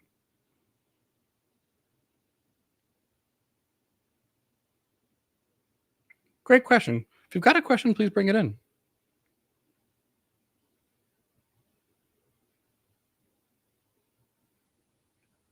I see this all the time. These days, every employer is asking for DevOps, not exactly with a cloud architect. A while back, you mentioned they're both separate and can't be clubbed. If I can help you understand this, yes, you cannot do any engineering and architecture at the same time. Now, there are a small number of jobs that have an architect title that pay an engineering wage, not an architect with the word architect in them. Here's the reason why you can't do DevOps. And the second you touch the technology, you're doing engineering. So here's what you need to do as a real architect. As a real architect, you need to spend a lot of your time with the C-suite to understand the needs of their business. You could be presenting to the board. At the same time, you may need to coordinate amongst 50 stakeholders across 5 or 6 different countries or more that you will be traveling to, speaking to, and constantly maintaining to their needs. At the next time when you're done after meeting with them, if you're doing true architecture, you're going to be having to understand business processes and the way the organization works and the pain points in the organization and your ways and tunes to actually improve it, which you're not going to be doing if you're sitting behind a desk. Now, at the same time, you're going to have to create cultural change, which means you're creating marketing campaigns and creating marketing champions and getting stakeholder buy-in, and you can't do this. You will also have to lead a team of 15 to 50 architects to truly understand a client's needs. Now, when you're leading a team of 15 to 50 architects, that means you're with those people that are there. You're taking them out, you're leading them, you're buying them dinner, you're going to be entertaining your clients, and you won't be doing that if you're behind a computer doing DevOps stuff. Now, at the same time, you won't be able to create a strategy. You won't be creating selling your solutions. You won't be creating governance structures. So you won't be able to do any architect jobs. So I'm not saying there aren't some engineering jobs with architect titles in them, but they're not doing any architecture. And that's why I can tell you of all the architects I know at at Cisco, IBM, Accenture, Deloitte, KPMG, Capgemini, PricewaterhouseCoopers, JP Morgan Chase Bank, Bank of America, you name it, any major organization, they are not allowed to touch the technology. And that's the reason. So no, you're not there. But if your resume is wrong, you're going to get these things where they're going to be DevOps engineering jobs. And I've seen it. For example, Arun was a student of mine. Many years ago, Arun said, Mike, I don't understand. I want a cloud architect job, and people keep asking me about DevOps stuff. And he said, I've gone on to these DevOps interviews, and I don't know what to do. And I said, Arun, can I fix your resume? And he said, sure. I got rid of his DevOps certification. I got rid of all the DevOps tool stuff. I got rid of his SysOps certification, his developer certification, all things related to Python. Instead, we replaced it with architecture things. Led architectural review board, responded to RFIs, RFPs, RFQs, delivered architectural presentation, created high availability, multi-cloud architectures, everything that he did. He had interviews every single day, and they were all architects. And then he laughed after he got 3 job offers from 3 separate companies. Mike, now I believe you. There's no work in DevOps. Ian in the UK had the same thing. Ian said, Mike, I don't understand why all these jobs have DevOps. And I said, Ian, I promise you, I know hundreds of architects in the UK that don't do DevOps. So what he did is the next time a recruiter called him for a DevOps job, he said, I'm an architect, and he explained what he did. Couple weeks later, he had the right offer, and it's at a big global consulting company. He's had multiple promotions because he's there. I've seen this from so many people until they actually interview for a real architect job and get an architect job, and then they say, Mike, remember when you told me you made us so darn technical with understanding these things? And I said, yeah. He said, and they always ask, why'd you do that? And I said, remember you had to pass that interview? And they said, yes. And I say, so what are you doing? And they say, attending meetings, creating documentation, leading architectural review boards, creating statements of work, responding to RFPs.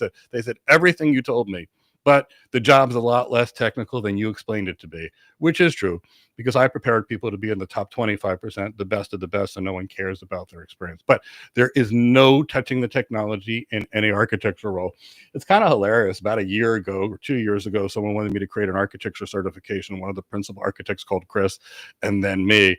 And they said, one thing we can say at any architect job is you don't touch the technology. Everything else just seems to feel like sales and program management and leadership and entertaining clients. So nope, you won't be touching the technology. And if you do, that's fine, but you'll be in an engineering job and you won't be able to get out of it because you won't be doing any architecture. Architecture is about optimizing business. And you won't even know where to start or what the business problems are if you're focusing on tech. You can't fly the airplane and keep the passengers safe in their seats at the same time. That's why they have pilots flying the plane and flight attendants keeping the people safe. Great question, though. And I think when you focus your skills, if you pick either one, you'll be so surprised how little tech there is, and you'll see there's zero DevOps in anything. But you do have to know the DevOps team and what they do for you, so you can send those things to them.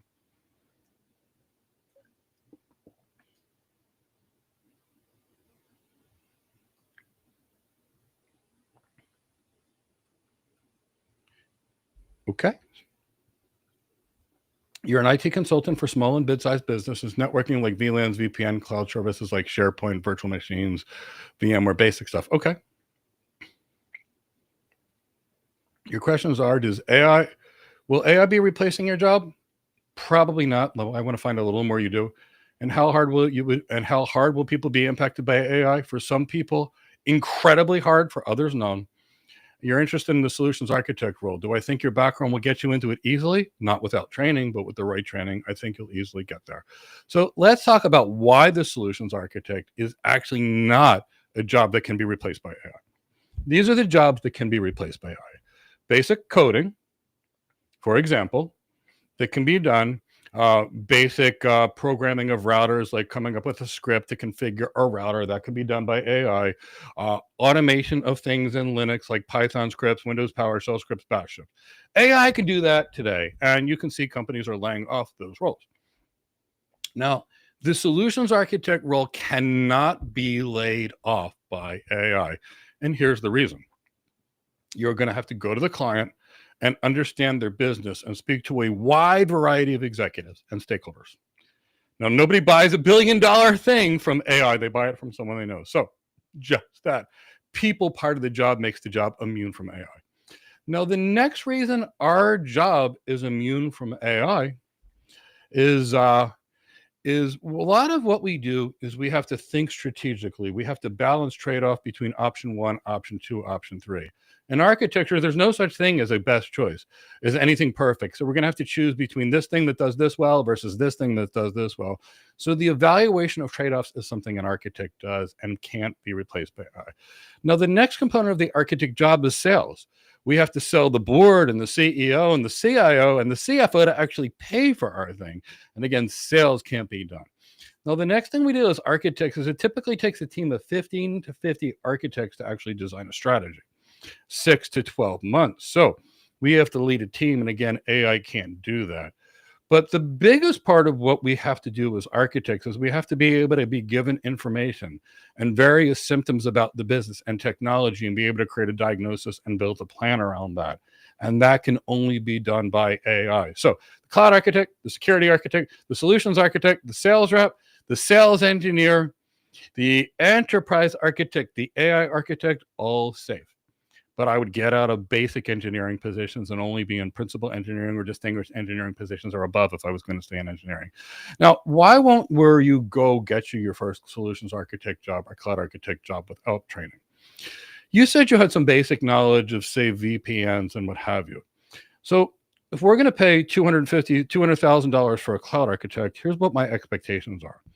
My expectations are that you can walk into an enterprise that has 5,000 remote locations, 200,000 IP addresses, 5,000 routers, maybe 50,000 routes, 10 to 20,000 routes in the routing table, 50 vendors of various applications, networking, and security. My expectation is you can do that. And you don't have those skills now, but those are my expectations to hire. So the key to go from where you're at to where you want to go is there. Once I was a paramedic, it's how I paid my way through college. I learned a lot in that job, firefighter, paramedic. Then I became a nurse in the ER for about 3 months. I honestly hated that. I have a lot of respect for nurses, but never wanted to do it again. Then I went to school to be a nurse practitioner, which is a nurse in the US that can write prescriptions, do surgery. It's more of a medicine job. So I did that. And then I went into tech. And what I knew going into tech was the only way I was ever going to be able to do this is to be really good at what I did. And then I moved into a senior role. So I think your background is great. I think it's a terrific background, but to go from where you're at to where you want to be, you're going to have to pick up a different set of skills. And some of those skills will be business and some of those skills will be tech. Why don't you come to our webinar tomorrow and you'll know what they are. Now, if you choose to get an MBA as opposed to training with us, that's fine. You'll still get there. But I just want you to know which skills you ultimately need, business and tech, because they're there. And this is the best job ever. I love this job. I've been an architect now since 2000. And it was the best thing I ever did. I did spend 3 harsh months as a senior engineer, and I have a lot of respect for engineers, love what they do, but that lifestyle is hard. That lifestyle is stressful. And when I moved to an architect role a couple months later, it was the best thing that ever happened to me. And that's why I want to spread the architect world to the world. I love this role. This was my whole life. It's my life's work. And let's just face it, I want others to have the success. It's my time to train the next generation of architects and tech leaders. Great questions, Momin.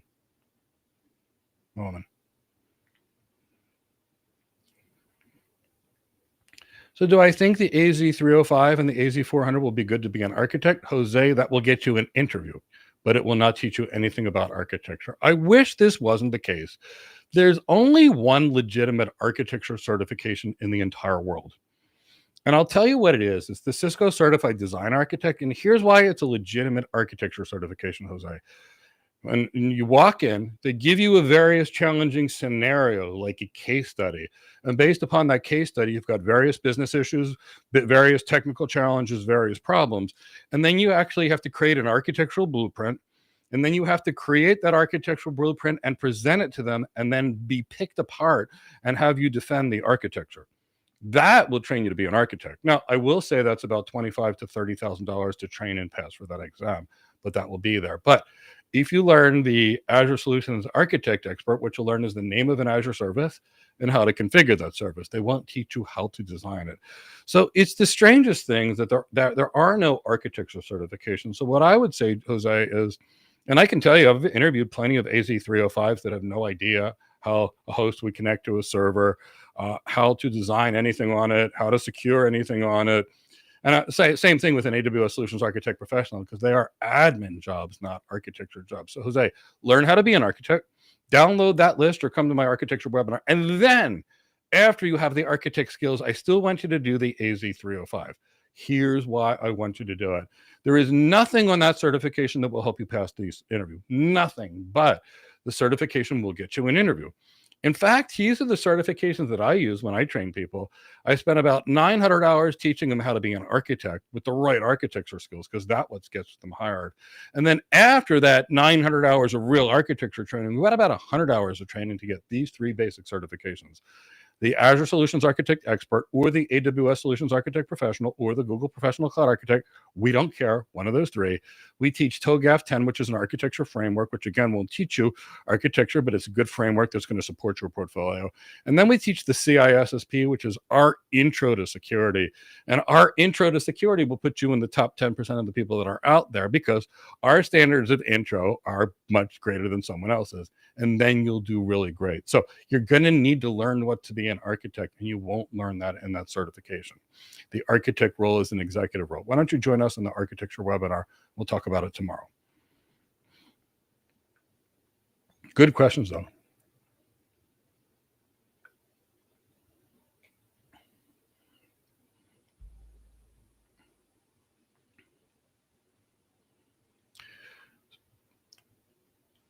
So I think that obviously the solutions architect say, which one of the following has a brighter future than others? Cloud architect, Gen AI, or security? So I think if you really think about it, you have to think about what you're trying to achieve. So ultimately, if we're looking for the best future longest term, it's probably the enterprise architect. And why is it the enterprise architect? The enterprise architect is the best strategist for aligning people, processes, and technology. Now, if we get past that, then we start looking at the cloud architect, which is responsible for all the infrastructure everywhere. Now, this is a good role. This is a big role because everybody needs them. Now, long-term moment, these are probably your two most strategic roles. Short to midterm, generative AI or security architecture is a little bit different.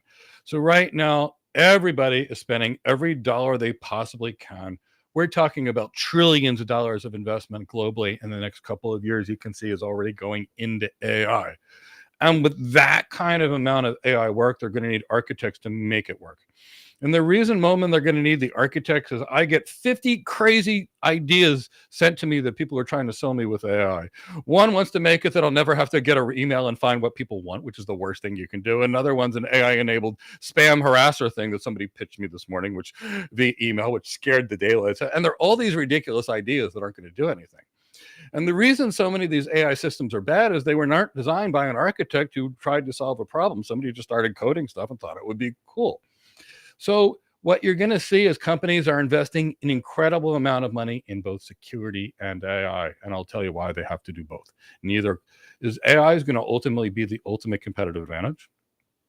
AI enables a company to grossly reduce their operating expenses and simultaneously supercharging their productivity. So AI is big, but What happens if AI goes wacky? What happens if the models are poisoned? What happens if bad information is injected by AI? Well, did anybody see the Terminator movie with Arnold Schwarzenegger? You know, the first one, the second one, all those cool movies. That's how bad it could get if AI does stuff and goes on its own.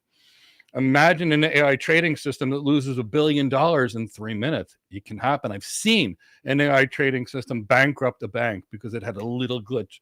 Poof! And the whole bank had to shut down, an investment trading firm. So, understand, how big it could be. Now, we can also see there's globally about 5.3 million shortages in cybersecurity roles right now.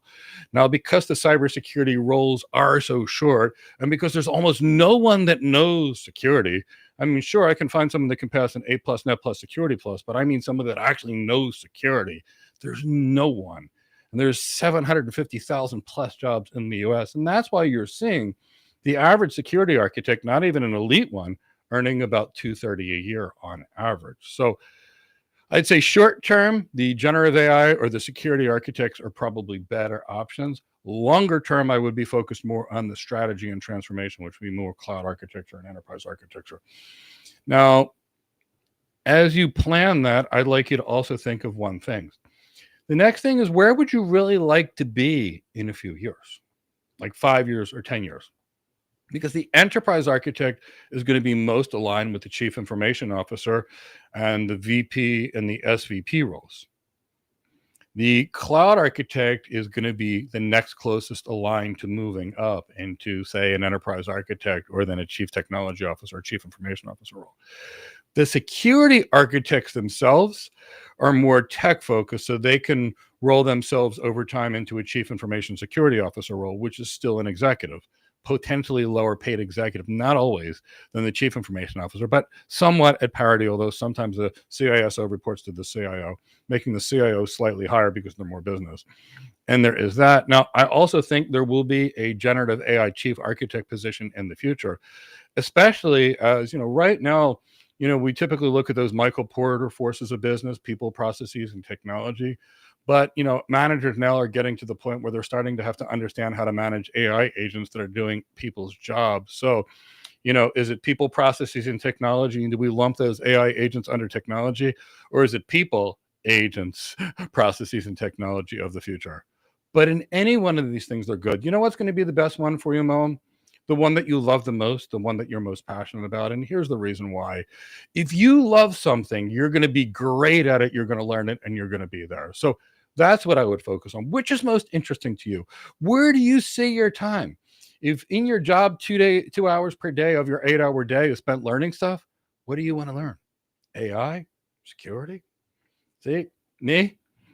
I spent my life as a martial artist. I spent my life learning protection things. Security is one of the things that I love most, because I love enterprise architecture too. But that's the thing. Just do whatever you're passionate about and you'll be great at it.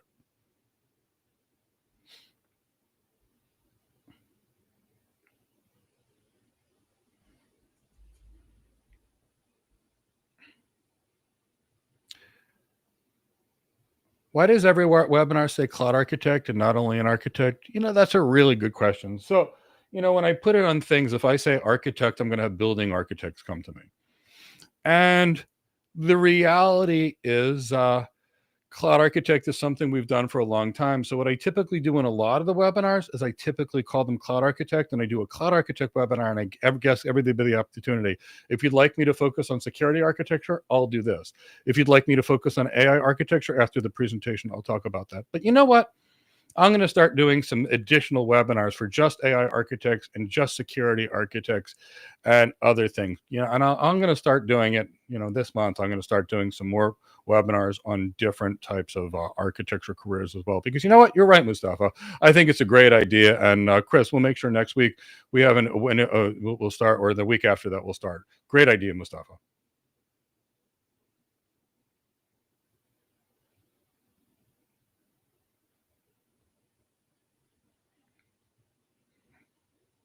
Lindsay, thanks for answering the question tomorrow.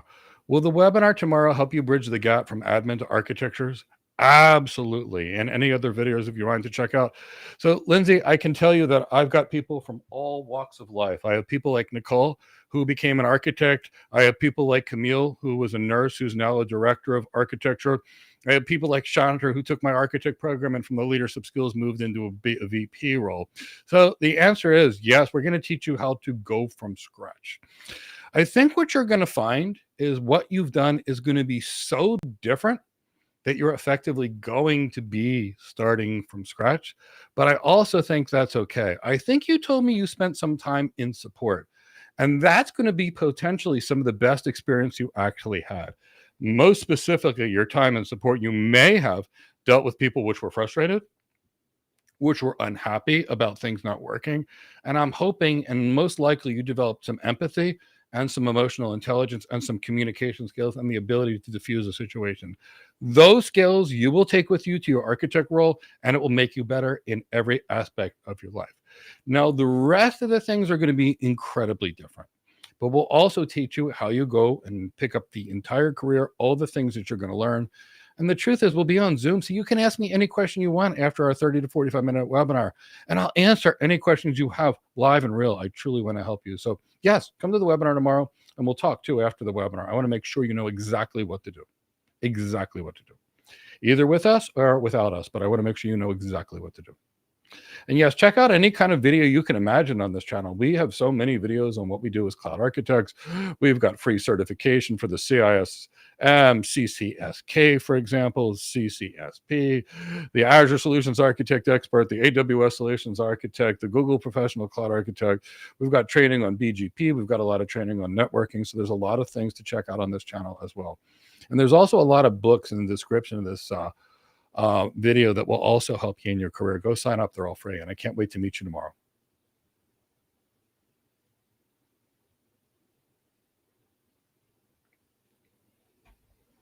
Are there any other roles other than what you teach to be? Yeah. So Mustafana, there are VP roles. There are director level roles that are good. There are account manager roles in sales that are very, very good that I like. So there are AI ethicist roles that I like, for example. So the answer is that. Now, if you're asking about other architect roles, so yes. So I can tell you that we teach cloud architecture, enterprise architecture, security architecture, AI architecture, and we'll probably teach network architecture at some point. There are other architect positions, but I picked these for various reasons. As a rule, these are the highest paying architect positions. As a rule, these are the positions with the most potential for career advancement. And as a rule, I've been taking people from other architecture roles and training them into these roles because it's typically a promotion. But there are data architect roles, for example, which would be things. There are other types of architect roles for other things. There are IM architects, which is a subset of security architecture, but can also be a specialty. So yes, there are other types of roles, but we teach the ones that we see the greatest opportunity for. But there's also another thing that we do when we teach Mustafa. So I know when you're going to get your first tech job and you don't have real architecture experience other than us, here's what we need to get you to do. We need to make you in the top 25% of the people out there, or they're already in the job. And that way, no one cares about your experience. We need to give you the attributes, and we focus on these that all the employers care about, because that makes you more employable. We have to give you, after you're trained with the right skills, the right certifications, then we've got to help you build your resume, help you build your brand, help create a strategy to get people to come to you. And quite frankly, in order to do that, in order to be the best and be in the top 25%, you have to be taught by people that have already been the best in the top 1 to 5% jobs. People like me, people like David Lithicum, people like Russ White. So we teach where we have expertise. I only have 20 years of expertise in AI, and that's why David Lithicum teaches it, because he has 35 years. Now, enterprise architecture, I've got 25 years, so I tend to do that. Security architecture, I've got 25 years, so I do it. So what we teach is what we know that we can make you better than anyone else in the world, because our goal is by the time we release you, to have you have done the things that none of the architects would even know how to do because they've never done it. But a David Lithicum's done it, or I've done it, because we've already been to the principal architect level and above for decades. So yes, that's why there's the other ones. But there are other ones, and I'm happy to answer questions about that on any webinar if you desire, and do anything kind of help you.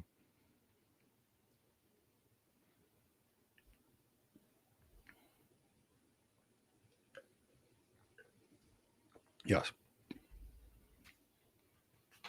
Rohit, Mike, is it enough to complete all the videos in the Cloud Architect program?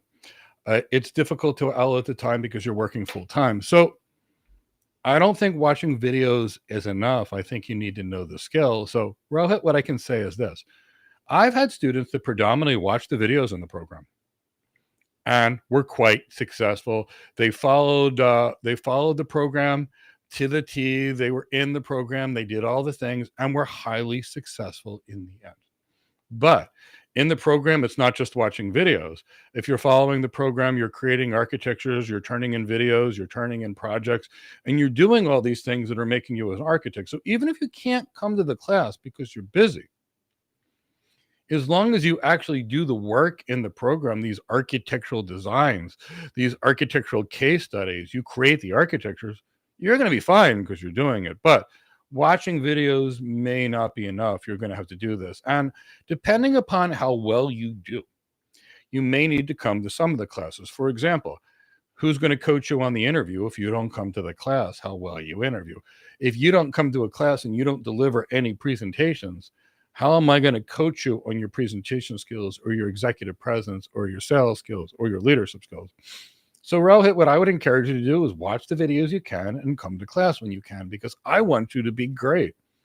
And I want you to interact with students. I don't care whether if you can't come to class, go do it in a study group, find a piece, but just go interact with people and learn and really have a chance to explain technology to people. And we've got a lot of people that work full time to get through this program and attend some classes, but I would like you to attend when you can. I do want you to create the architectures. You don't want to do the hands-on engineering lab, that's fine. But please, please, please go do the work. Judge your, you can't be in a position to judge yourself. And how are you going to know if you're truly getting better unless you're with peers or unless you're coming to the class, delivering your architecture presentations, and keep that in the back of your mind. So don't worry about that. But try to come to class when you can. Try to work with your peers. And if you get stuck, come to class. And if you don't get stuck, you might be fine on your own too. But as long as you do the work in the program. So just kind of keep that in the back of your mind. But use Slack, message others. But when you can come to class, I do recommend it.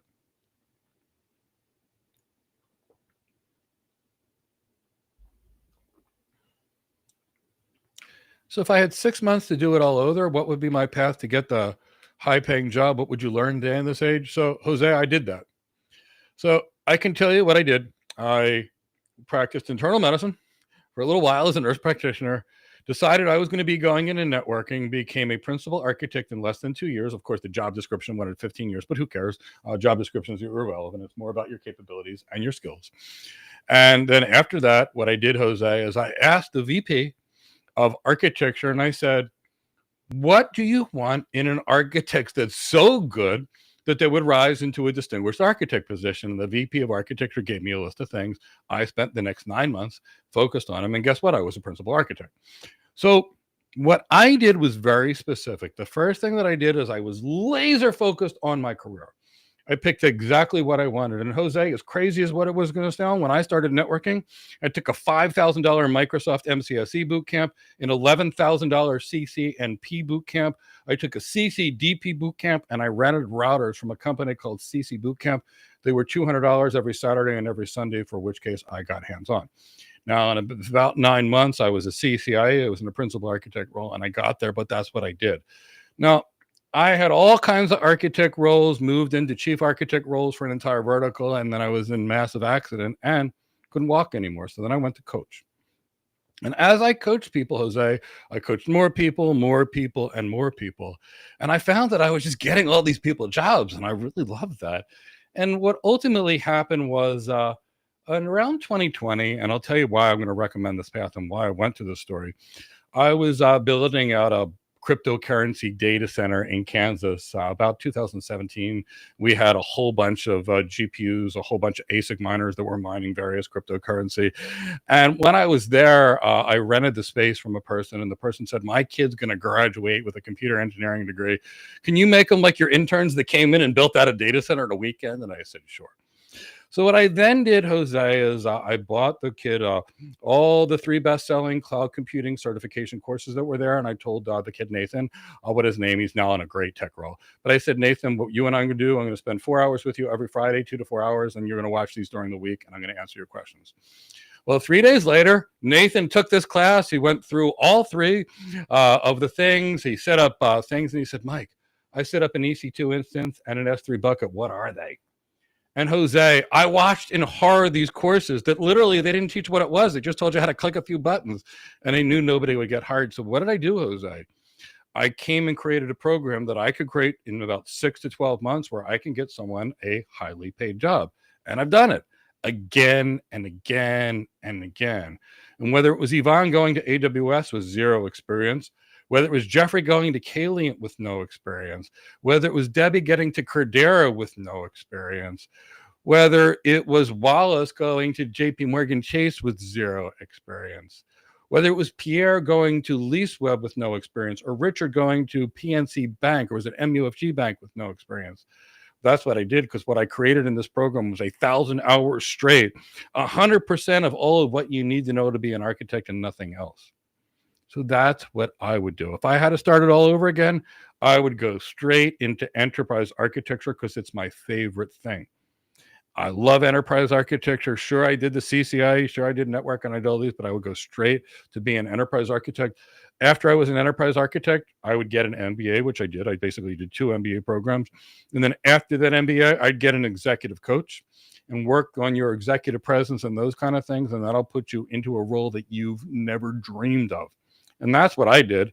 And that's why I was able to retire when I was 34 years old and kind of do my hobby for the last years, which is just training people to get hired. So that's what I would do. I love architecture. It's my life's work. I think it's the greatest thing ever. Come tomorrow. We'll talk about it if you desire. But I think I love architecture, and that's what I would do.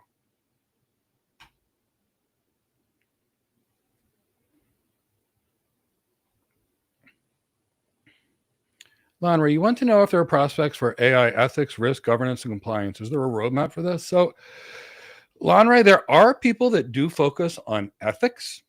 Absolutely, AI ethicists. Now, I don't have a PhD in ethics. And if I was going to hire an ethicist, part of the reason you're hiring an ethicist is for show, to show that corporate-wide you're doing the right thing. And that means my ethicists are probably going to have a PhD in ethics or a law degree because I'm hiring them for show. Companies' primary goal is to earn money and not break laws along the way. So when they hire AI ethicists, it's to meet a legal or a compliance thing. So I would go there if I had a doctorate in law or a doctorate in psychology. Otherwise, personally, I would focus more on enterprise architecture, because without that, the enterprise architecture will offer you more opportunity, typically speaking, much higher pay. But yes, if you want to do that, we can talk with you in the program, but we also want to make sure you're in some kind of real ethics program as well, that you're going to have really good ethics credentials, because no one cares about your tech. For your tech degrees, your certifications, they care what you can do for them. But in regulated industries like medicine or nursing, you have to have a legitimate license and a legitimate degree. In law, you have to have that legitimate JD degree for the most part, plus passing the bar. And once we start getting into any of these weird things where they're going to be high profile, you're going to need typically a PhD in philosophy or a law degree. So kind of keep that in the back of your mind. You can ask me in class if that's your background.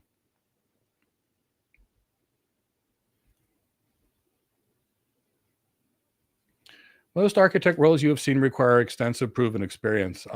That's all roles. What's the element? What's the new hope? So here's the thing. It doesn't matter your level of experience. It matters your competency. Now, I'll give you some statistics behind that so you truly understand. Now, I've taken a role. My first role wanted 10 years experience. Then when I had 6 months later, they wanted 15. I'm also going to tell you that 100% of all jobs, from being the fry cook at McDonald's to the front receptionist at a hotel, all want 5 to 10 years experience. It's not experience at all that we hiring managers care about. It's the ability to do the job and to do it well.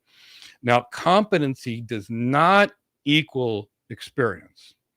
And in these roles like architecture, we have to understand that there are global shortages that are so bad So here's why employers stopped caring about experience and started going to hiring. So Google had found that people's level of academic background, meaning their degrees and their level of experience, had no correlation with their level of success. A meta-analysis, which is where you go through multiple studies, found that over 20,000 employees that were seen, the time on the job versus being good at the job had no relationship to each other. And Harvard Business Review now found that 63% of companies are doing skill-based hiring because they know that time on the job is irrelevant with actual capabilities. And I'll show you the difference, Amelie, that I care about. If somebody was hired as a solutions architect and they're still in that solutions architect job after 20 years, I'm worried about that person. Now, if someone was a solutions architect for 2 years, was a senior solutions architect for 1 year, and then moved into a principal architect job 2 years later and stayed there, that is someone that's been successful. And you will see that only a small percentage, 2 to 5% of the people will ever make it to principal architect role. And O'Malley, you're going to see that some of those people have 1 or 2 years experience that they're super smart. Now, I got my first job with no experience. Everybody in tech gets their first tech job with no experience, but it's everybody that gets it. So, Noah went over to a head as a solutions architect after we trained him. Al got his first solutions architect job at Deloitte as a senior solutions architect. He's since left there and took a director level role at another organization. Vladimir was 24 years old before North Highland hired him as a solutions architect. So it just doesn't matter. What matters is, are you skilled? Now, Amali, I can tell you right now, I can't hire an architect. I can interview, and I can interview. And I'll give you an example why it's so hard to hire an architect. And there's like 23 people here. So let me give you some basic architecture questions and see if you can answer them. And you'll see why all these certifications and all these years of engineering experience, while valuable and important, don't teach architecture. For example, if I were to ask you and say a company has a 7.2% weighted average cost of capital, how would you leverage that information to determine whether a private cloud or a public cloud would be in their best interest? Would you be able to understand that? Would you be able to look at an organization's capital structure, understanding financing, leasing, and what would be good for them? If you can't, I probably can't hire you for the architect job. Now, if I were to ask you to design a high availability strategy across 3 clouds, could you do it? And if the answer is no, you're probably going to have a hard time getting hired. Now, if I were to ask you, could you compare and contrast role-based access control, attribute-based access control, and context-aware access control? Could you talk to me about what they are, how they work, where they're used, the strengths and weaknesses of each approach? Now you're an architect, but I bet these are hard questions for people to ask.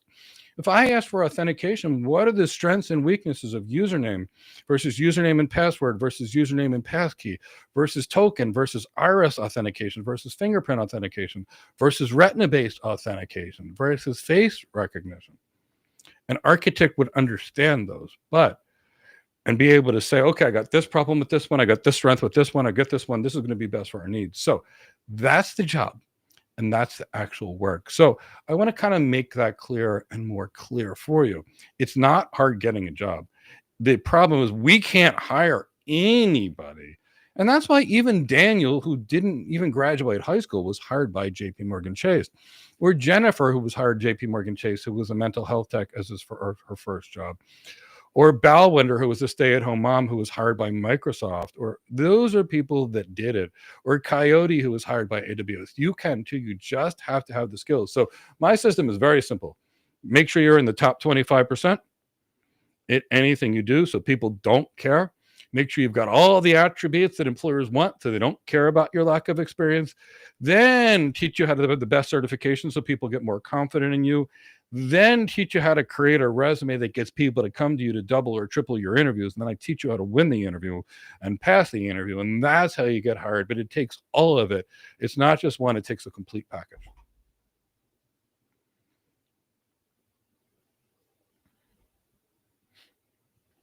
Hello, Mike. You have a CCNA background and an interest to study cloud. So please advise what material you should start with. So, Gaurav, I need to know what you mean by cloud because there are at least 150 different careers in cloud and they all require a different set of skills. So if it's a cloud architect, it's one set of skills. If it's a DevOps engineer, it's a different set of skills. If it's a cloud engineer, it's a different set of skills.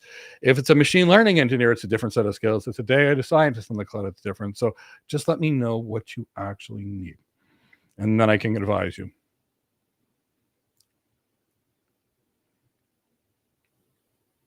How much is the market range for a cloud architect in the global market and the UA market?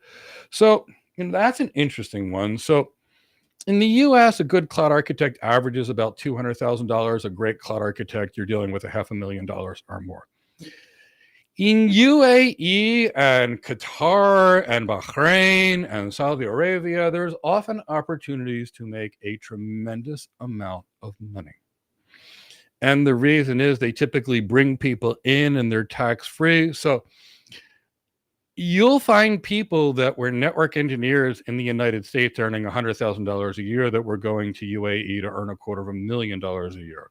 Or you will see people going in there earning a tremendous amount, several hundred thousand or more than several hundred thousand, which is quite a lot of dirham in UAE. So the markets are great. I'd say the US is probably one of the best markets for paying cloud people. Canada also pays a lot of people fairly well. The UK is sort of moderate pay, and Europe is fairly moderate, but it's different based upon the company where you're in. I've had a lot of people in Australia and New Zealand get incredible pay. And but I've also people take jobs in India and Pakistan and Africa and other parts of the world as well. But so that's kind of the thing. That's about average.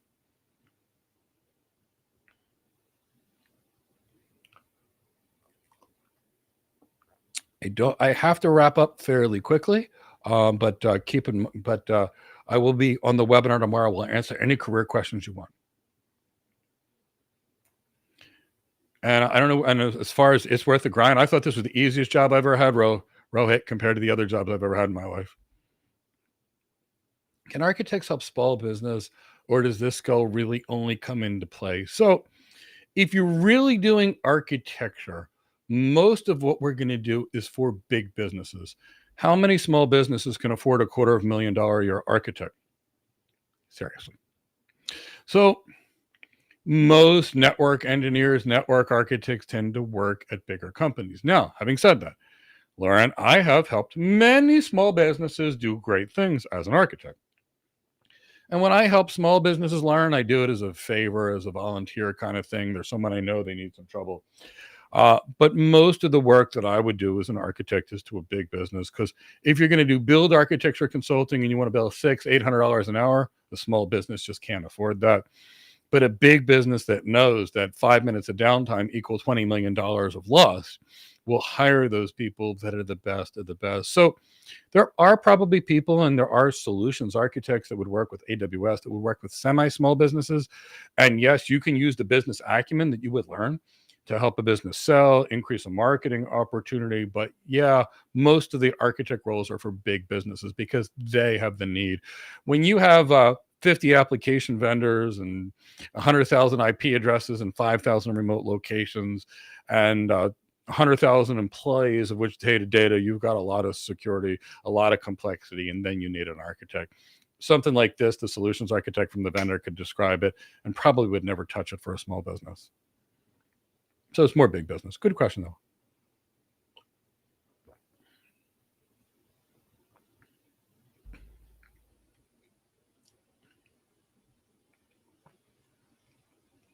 Cloud network. Okay. Cloud network engineer. So Gaurav, what I would do is I would get a CCIE if I wanted to be a cloud network engineer, and that will cover you. So Gaurav, I like to say that the CCIE was my intro to networking. And I'm going to tell you why I say the CCIE is the new network, as a new network engineer intro to networking, and why I would recommend network architecture so you don't have to run this. But let's say you wanted to be a network engineer and I was one. What you have to remember is the things that network engineers used to do, to go to a router, to config T, interface gigabit, Ethernet 0/0, put an IP address, a router OSPF, whatever, put a network statement in. That's how to. Now, Gaurav, AI can do that. AI can do it better, faster, and cheaper than a person. But what AI cannot do is determine, well, should we segment this OSPF network? How big of an area could we do? Do we summarize at the area borders? If we so, we have all these type 5 external LSAs coming in over a couple links. Do we summarize these? Do we aggregate these? Should this area, for example, be a stub or not so stubby area? Those jobs are real. They're plentiful for cloud network engineers and engineers. And the CCI covers all of them. Now, it'll also cover the planning of should you be knowing when to use, say, an EIGRP versus an OSPF versus an intermediate system. When and where would you apply quality of service on a link? When and where would you connect to the cloud based upon your requirements? What are the trade-offs?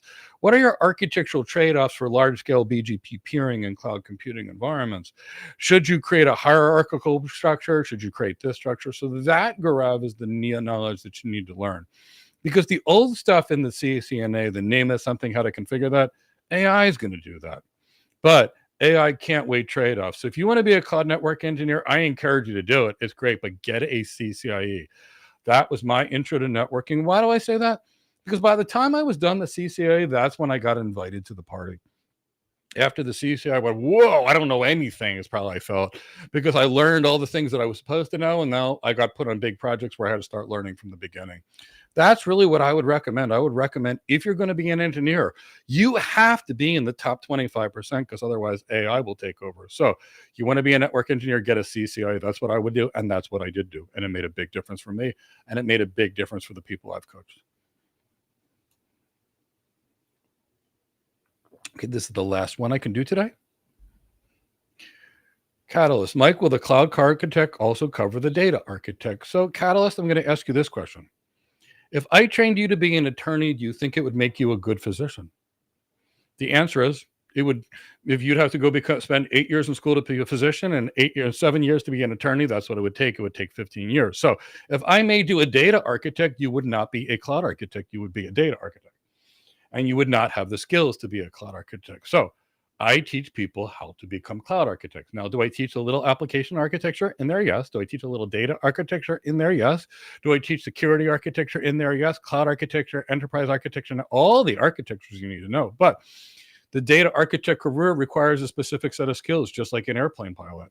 The cloud architect requires a different set of skills, like a physician. We need you to be the best at your job. The biggest mistake I've seen people make in tech is that they always want to learn somebody else's job. Now, an airplane pilot doesn't cross-train to be a lawyer. A physician doesn't cross-train to be an attorney. And if you try to master 2 careers, instead of being the top 25% of the best, you're going to be the bottom 25% of the worst and not going to be good enough for anything. So no, we actually focus cloud architecture on cloud architecture, enterprise architecture on making you the best top 25% enterprise architects in the world, top 25% security architects. We are very focused, and we're there to make you the best of the best, because that's where it's going to take.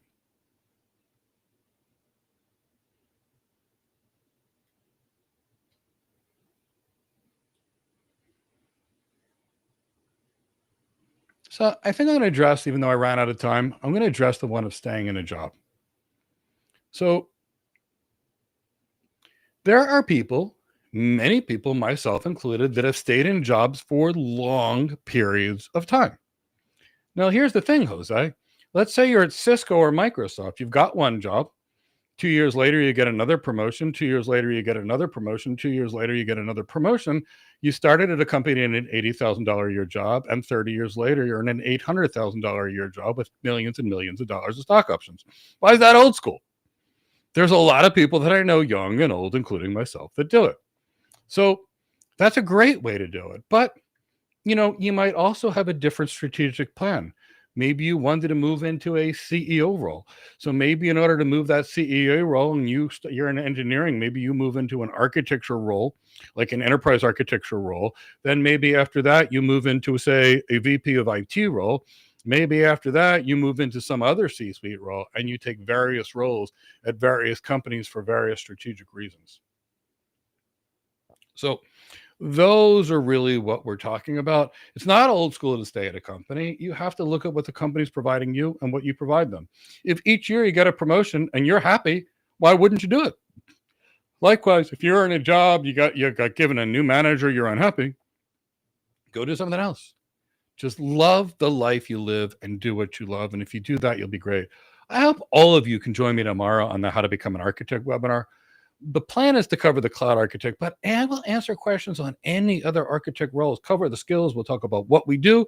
We'll talk about the skills you need to get hired, even if you want the skills you need to get promoted. And I'll spend as much time as I can answering any questions.